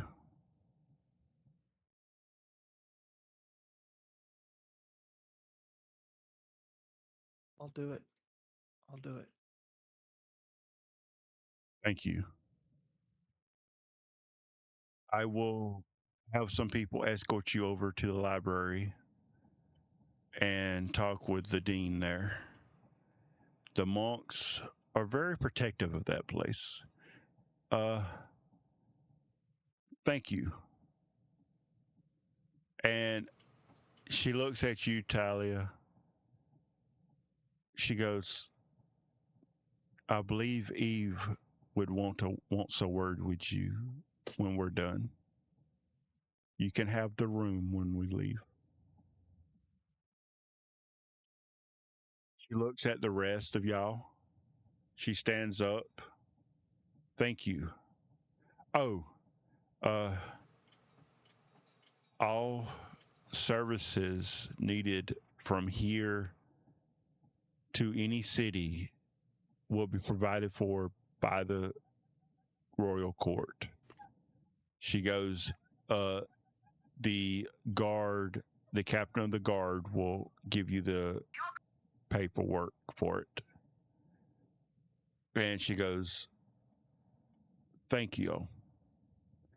And she gets up and leaves. And as she leaves, she picks up the bread with the fairy in it and goes, come here, we have so much to talk about. And walks behind in the chamber, and King Harold bows to y'all and turns around and walks behind her. Lady Serapheth gets up. She takes a scroll, puts it in her pocket, picks up the gem, looks at y'all, looks at you, Talia, a little afraid still, and goes, thank y'all. If you need anything, just send word to me and we will immediately get it to you. And she turns and walks off, and the other one walks off. And with that, Eve flies in and transforms back. Walks up to you, Talia, bows her head, and she goes, I am sorry, I was overcome. She goes, I understand. We are indebted to you for life. No, Any you completely have that backwards.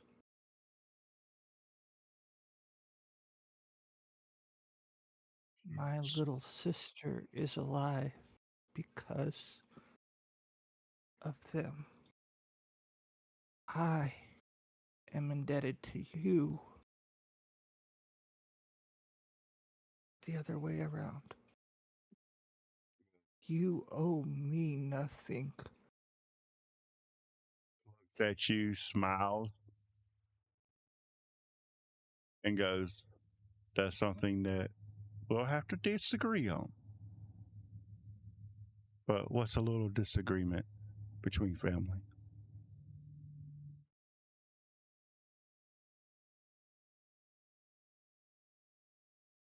She goes, anytime you need anything, if you see, we will be watching your travels as y'all continue. We are to report to the Queen of anything going on that y'all may need. The world here do not know us for the most part. Only those of the elite do. The Dawnbringers know of us. The officers of them do. And there are certain high council members around the realm that do. So when we come, we will have to hide to transform. I'm gonna grab on my belt, and I want to show you something. And I'm gonna bring up the bells, and on the bells, kind of engraved in them is a name on one bell and another on another, and she just shows this is hers, and I am so sorry. She rings it on the edge of her pipe, and the last conversation that they had just emits. Okay. As And she hears the voice, she just looks at you wide-eyed as she listens. and you hear three friends joking about being able to do what nobody has done in centuries and how easy it is going to be, and the promise of a good breakfast in the morning. That is like them. Always eating. As she looks at the other two that's probably stuffing their face right now, seems like you have two more eaters as companions. Just Zipple, I think. Scooby and Shaggy? I think Astro was So, pretty nice. and with that, that is where we're going to end for the night. I just noticed it is 7:20. Yeah. Sorry about that. We didn't take a break or anything. But I was trying to at least get y'all to meeting the Queen and leaving, at least getting close to getting the information for next section. I'll let everybody know these first few sessions are going to be a lot of trying to get them caught up with what the world is, how it is, and getting the story started. So it's going to take a bit of time. But then once we get going, things will probably move a little faster, maybe. So, we I'm fine with slow. That was fun. Yeah. So I will try to keep it a little shorter because I know we do have our UK friend here, and I do want him to at least get some sleep at times on weekends. So Yes, please. I'm up in 4.5 hours. so yeah. But I appreciate everybody being here. Any lurkers, I appreciate y'all. We are getting back into it, so please let anybody know we are here on Saturdays, starting aroundish 3. Because I will never say we start at 3 no more, because every time we do, we have some kind of technical issue. So around 3ish, but we will go until 6, and if I don't pay attention and nobody else points that out to me, we may go longer at times. But it just depends on how much we're into something, or if I'm at a cliffhanger that I don't want them to know the outcome to until the next week. So I'm going to go around. Like I said, this is the first session for the majority of them with me as the DM. I'm going to go around and see what they think, how they like their character so far, and so far what their character is thinking. So if Let me see. I will start with our turtle friend Z. Simple. Simple. I will. Hey, I'm getting closer. I am saying Z now instead of X. So, Zipple, if you wish to tell us what you thought about the game, even though we were as a session 0, we did get into the game, which is a good thing. And what your character is feeling, or anything else you would like to comment on. I would say Zipple as a character is pretty much. I mean, he's of the faith, and he's pretty devout. So he's basically gonna do what needs to be done for the religious leaders and such. So he's more of a I've been sent for, it's my duty kind of thing. More than anything else. I mean, he's definitely he'll be a little skeezed out, a little bit creeped out by the Tila thing, just because he hasn't had a chance to process it yet. But he doesn't really know what's going on, probably, and he's like, there's definitely some history going on there, but he doesn't know anything about it. So he's just in an assessment mode, but still, because of who he is, he's just kind of flabbergasted by a lot of stuff and overly fascinated by most of it. So he's in a good place. Now, me as a person, I am off on weekends, so I don't mind a long game, but Okay. I can definitely understand a more Yeah. serious time constraint. I will never have an issue with that. And Yeah. I play with people from the UK, and I understand that for us it's 7 o'clock over there. It's 12:31. It's Yeah. rough, so Yeah. I'll do Alright. my best not to try and extend things. So I appreciate it. And there is something else with you that I'll let audience know too, as well as other players. Him being from the coast, the place that on this continent most think is a paradise, that nothing ever happens there. Well, everybody that goes there never returns because it's so great. Well, he will come to know things about that area that nobody else knows unless he chooses to expose it until they get there. So I am working on that. And I will actually send that to you in a DM when I have like some of the information done for you, so you can work it in as you would like to.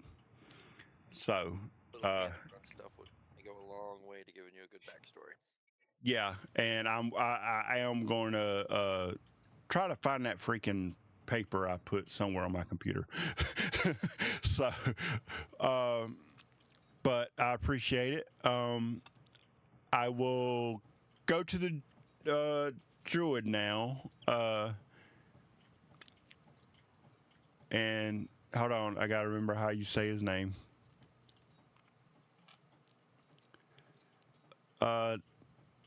Bumblefoot. That's closer to me being able to say that than the first name right now. What are Castle Bumblefoot? Yeah. What are your thoughts personally, and what is your character's thoughts right now? Well, we both have a lot in common. We're both looking forward to the adventure.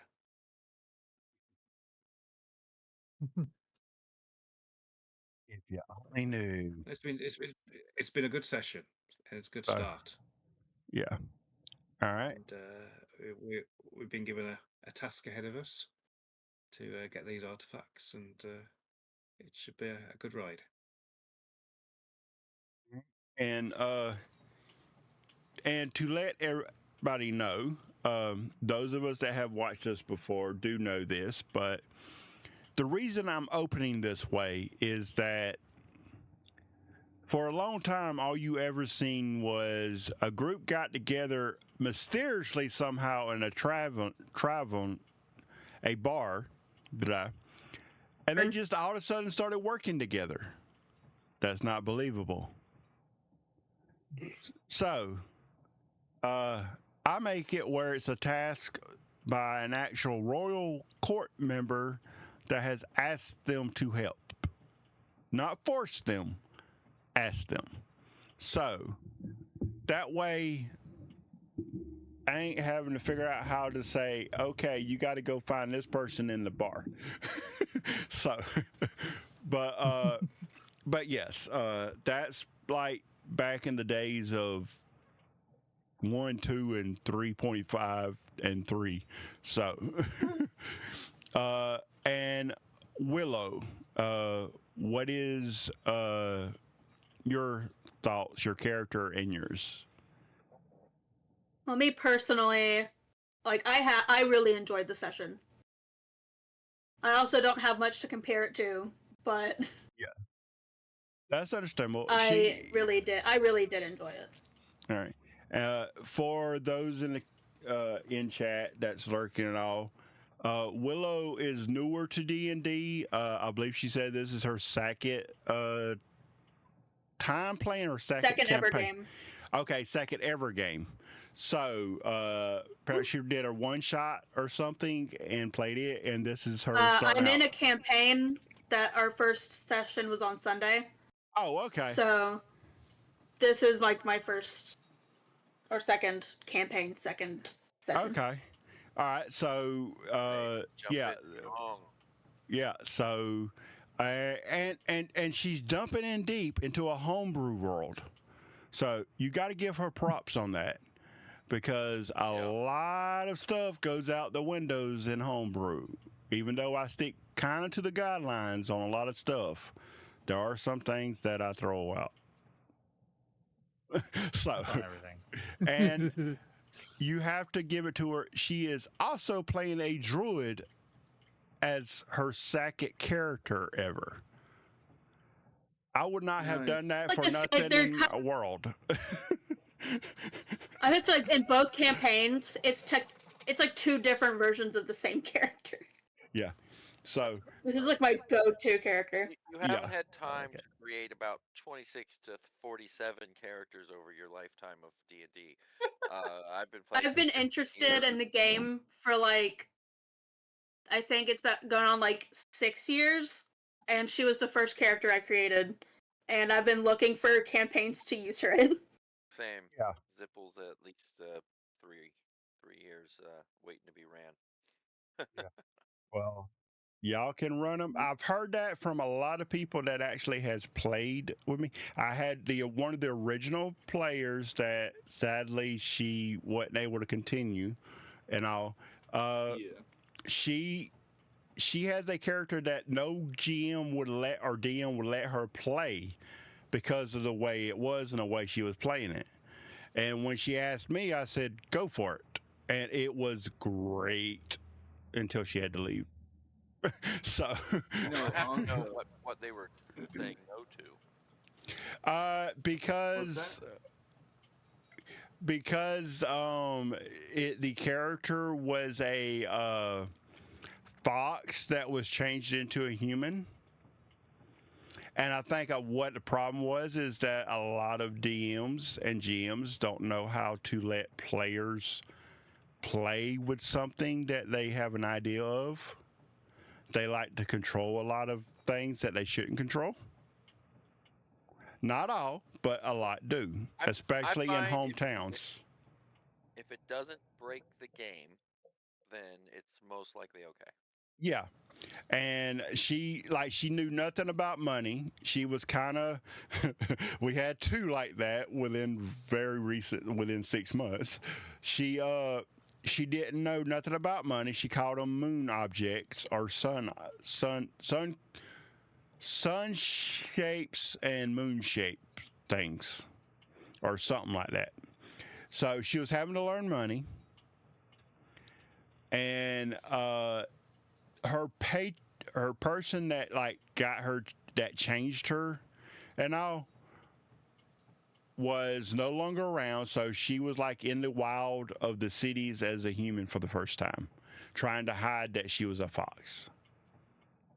But luckily, she was a druid, so she was able to wild shape, and that she kind of can cover stuff up. So,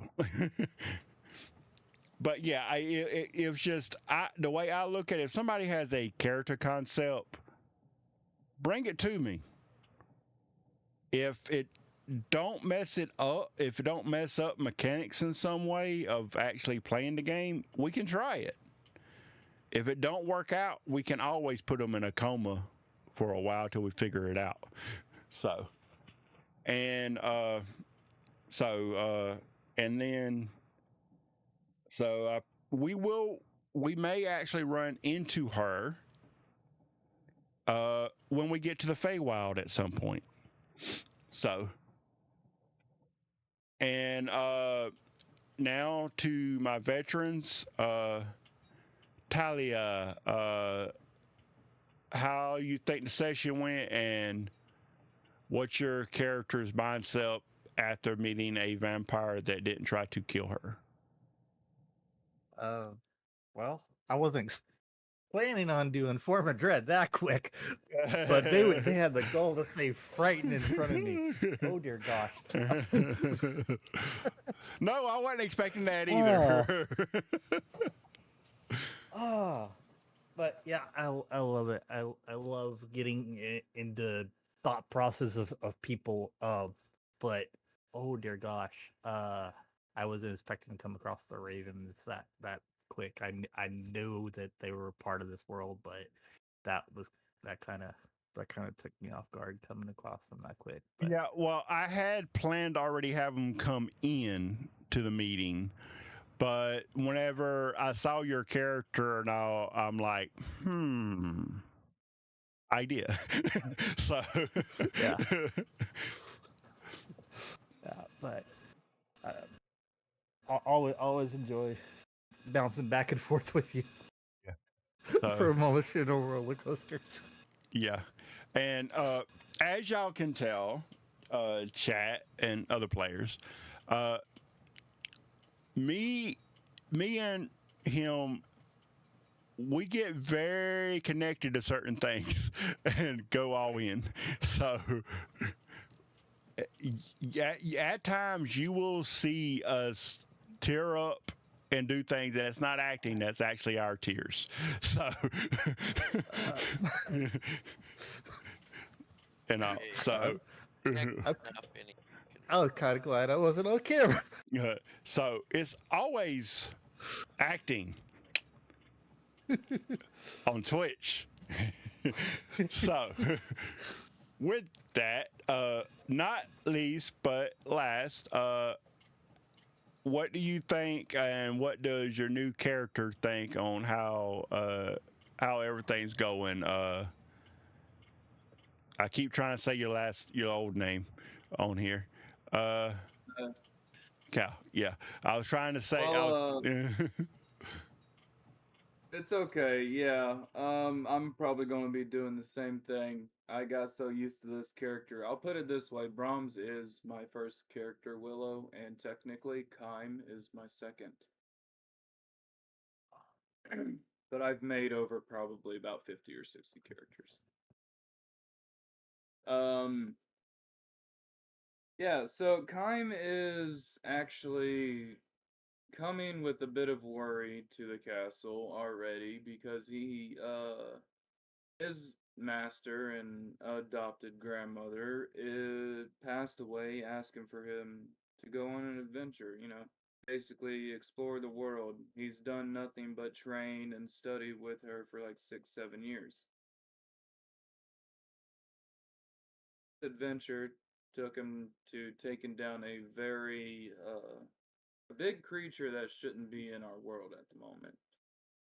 So he's dealing with that in the back of his head while also thinking about these artifacts, and he's thinking as well, if y'all didn't notice, he did not agree to join the party because he wants to know the queen's outcome to reading that message before he decides anything. He understands that this is actually sounding to be a lot more dangerous, these artifacts, than the first ever mission he ever went on. And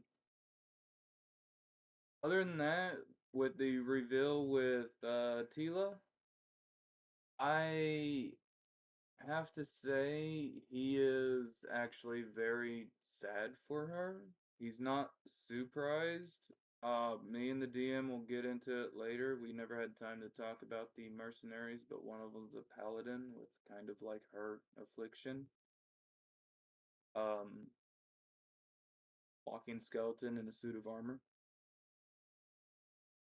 Yeah, so he's basically like feeling sad for her and knowing that he has a similar pain that he doesn't like, would rather not show his physical body to people. Yeah. As for the druids, I'd say he's interested in getting to know them. He's interested in learning what this wise turtle, or supposedly wise looking turtle, has to offer. He has a boundless curiosity. He's always kind, unless provoked. Other than that, yeah. Well, I appreciate y'all, and like I said, it's hard to find a group that will agree to do the Twitch stream with me for me, and now problems now not finding them. It's trying to keep them with the way life is. I understand life gets in the way of stuff whenever it happens, but I'm hoping us starting over and starting anew, that hopefully nothing happens to anybody where we can actually go through and get these artifacts and maybe save the world, maybe condemn the world. Who knows what will happen in the long run?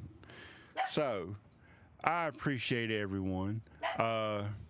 For those that are playing, please bear with me just a minute after I send off Twitch, and so that let me find somebody to raid real quick.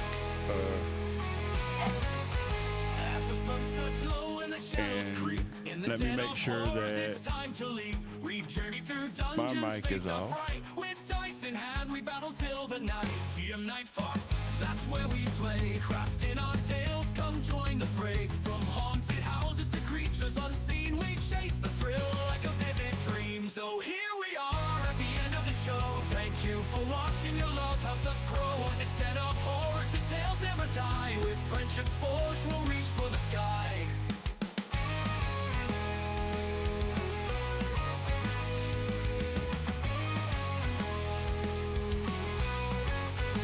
With every game loaded, terror in our stride, we faced our fears and we've laughed and cried. From monsters that howl to legends untold, we've spun our yarns, brave and bold. We'll gather again when the moon's shining bright, to share new adventures in the still of the night. The Night Fox, it's a place for your heart. In this den of horrors, we'll never be apart. So here we are at the end of the show. Thank you for watching, your love helps us grow. In this den of horrors, the tales never die. With friendships forged, we'll reach for the sky. With every game loaded, terror in our stride, we faced our fears and we've laughed and cried. From monsters that howl to legends untold, we've spun our yarns, brave and bold. In every echo, stories that we weave, resilience and laughter, together we believe. From the depths of fear we rise and unite. In the warmth of friendship we find our light. So here we are at the end of the show. Thank you for watching, your love helps us grow. And instead of horrors, the tales never die. With friendships forged, we'll reach for the sky. So raise your glasses, let's make a toast to the journeys we've taken and the ones we love most. Unite Fox forever will stay. In the dead of horrors, we'll play on our way.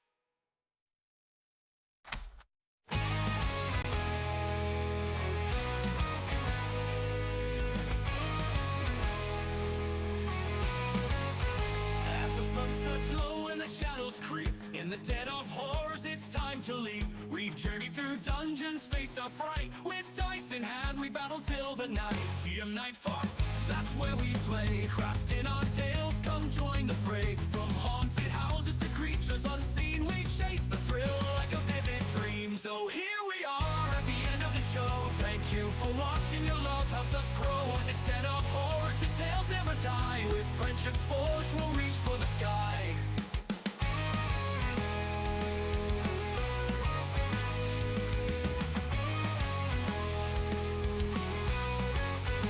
With every game loaded, terror in our stride, we faced our fears and we've laughed and cried. From monsters that howl to legends untold, we've spun our yarns, brave and bold. We'll gather again when the moon's shining bright, to share new adventures in the still of the nights. The Night Fox, it's a place for your heart. In this den of horrors, we'll never be apart. So here we are at the end of the show. Thank you for watching, your love helps us grow. In this den of horrors, the tales never die. With friendships forged, we'll reach for the sky. With every game loaded, terror in our stride, we faced our fears and we've laughed and cried. From monsters that howl to legends untold, we've spun our yarns, brave and bold. In every echo, stories that we weave, resilience and laughter, together we believe. From the depths of fear we rise and unite. In the warmth of friendship we find our light. So here we are at the end of the show. Thank you for watching, your love helps us grow. And instead of horrors, the tales never die. With friendships forged, we'll reach for the sky. So raise your glasses, let's make a toast to the journeys we've taken and the ones we love most. Unite Fox forever we'll stay. In the dead of horrors, we'll play on our way.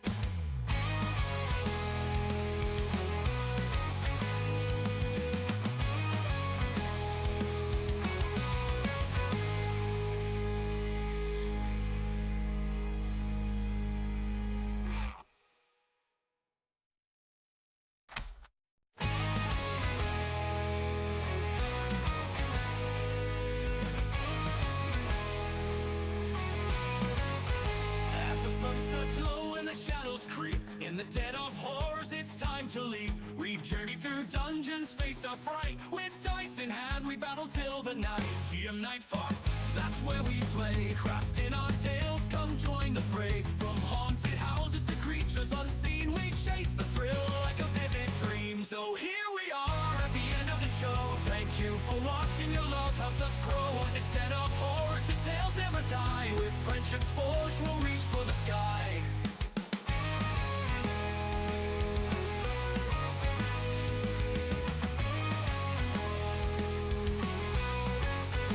With every game loaded, terror in our stride, we faced our fears and we've laughed and cried. From monsters that howl to legends untold, we've spun our yarns, brave and bold. We'll gather again when the moon's shining bright, to share new adventures in the still of the nights. The Night Fox, it's a place for your heart. In this den of horrors, we'll never be apart. So here we are at the end of the show. Thank you for watching, your love helps us grow. In this den of horrors, the tales never die. With friendships forged, we'll reach for the sky. With every game loaded, terror in our stride, we faced our fears and we've laughed and cried. From monsters that howl to legends untold, we've spun our yarns, brave and bold.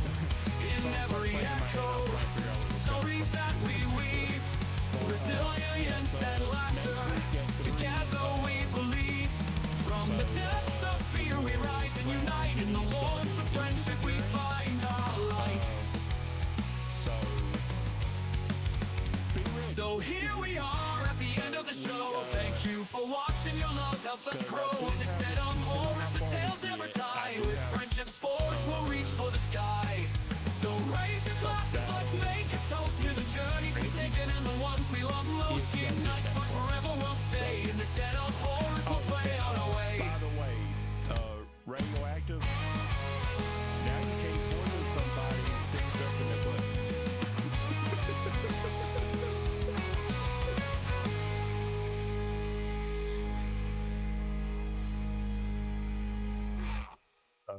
But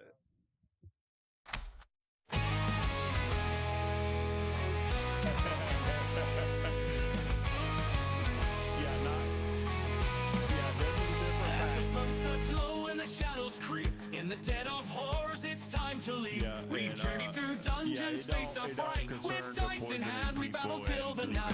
GM Night Fox, that's where we play. Crafting our tales, come join the fray. From haunted houses to creatures unseen, we chase the thrill like a vivid dream. So here we are at the end of the show. Thank you for watching, your love helps us grow. Instead of horrors, the tales never die. With friendships forged, we'll reach for the sky.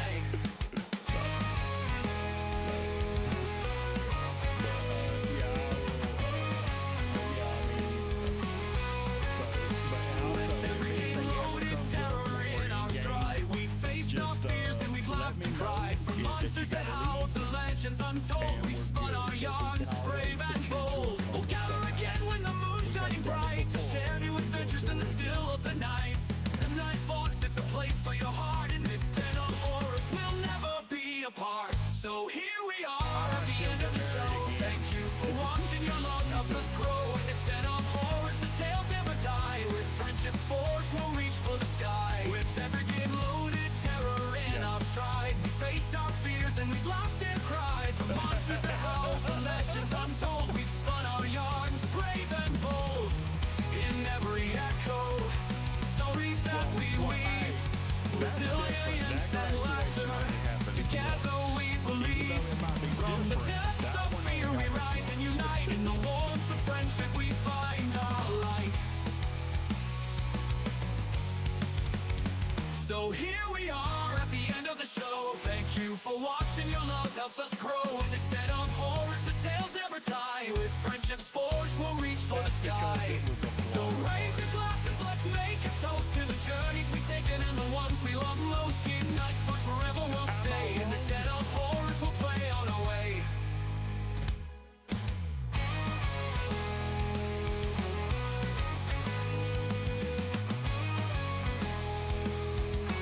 Have a good one. Yeah, you get some rest over there. But yeah, like I said, it's, I'm actually going to As the sun sets low and the shadows sent creep, me, in the dead of horrors, it's time to leave. character. We've journeyed through dungeons, faced our fright. With know you dice sent in the hand, we background. battle till the night. GM Okay. Night Fox, But- that's where we play. Crafting our tales, come join the fray. From haunted houses to creatures unseen, we chase the thrill like a vivid dream. So here we are at the end of the show. Thank you for watching, your love helps us grow. Instead of horrors, the tales never die. With friendships forged, we'll reach for the sky. Yeah, and like I said, the other thing, With every game loaded, terror in our stride. We faced our fears and we've laughed and cried. From monsters that howl to legends untold, we've spun our yarns, brave and bold. We'll gather again when the moon's shining bright to share new adventures in the still of the night. The Night Fox, it's a place for your heart in this den of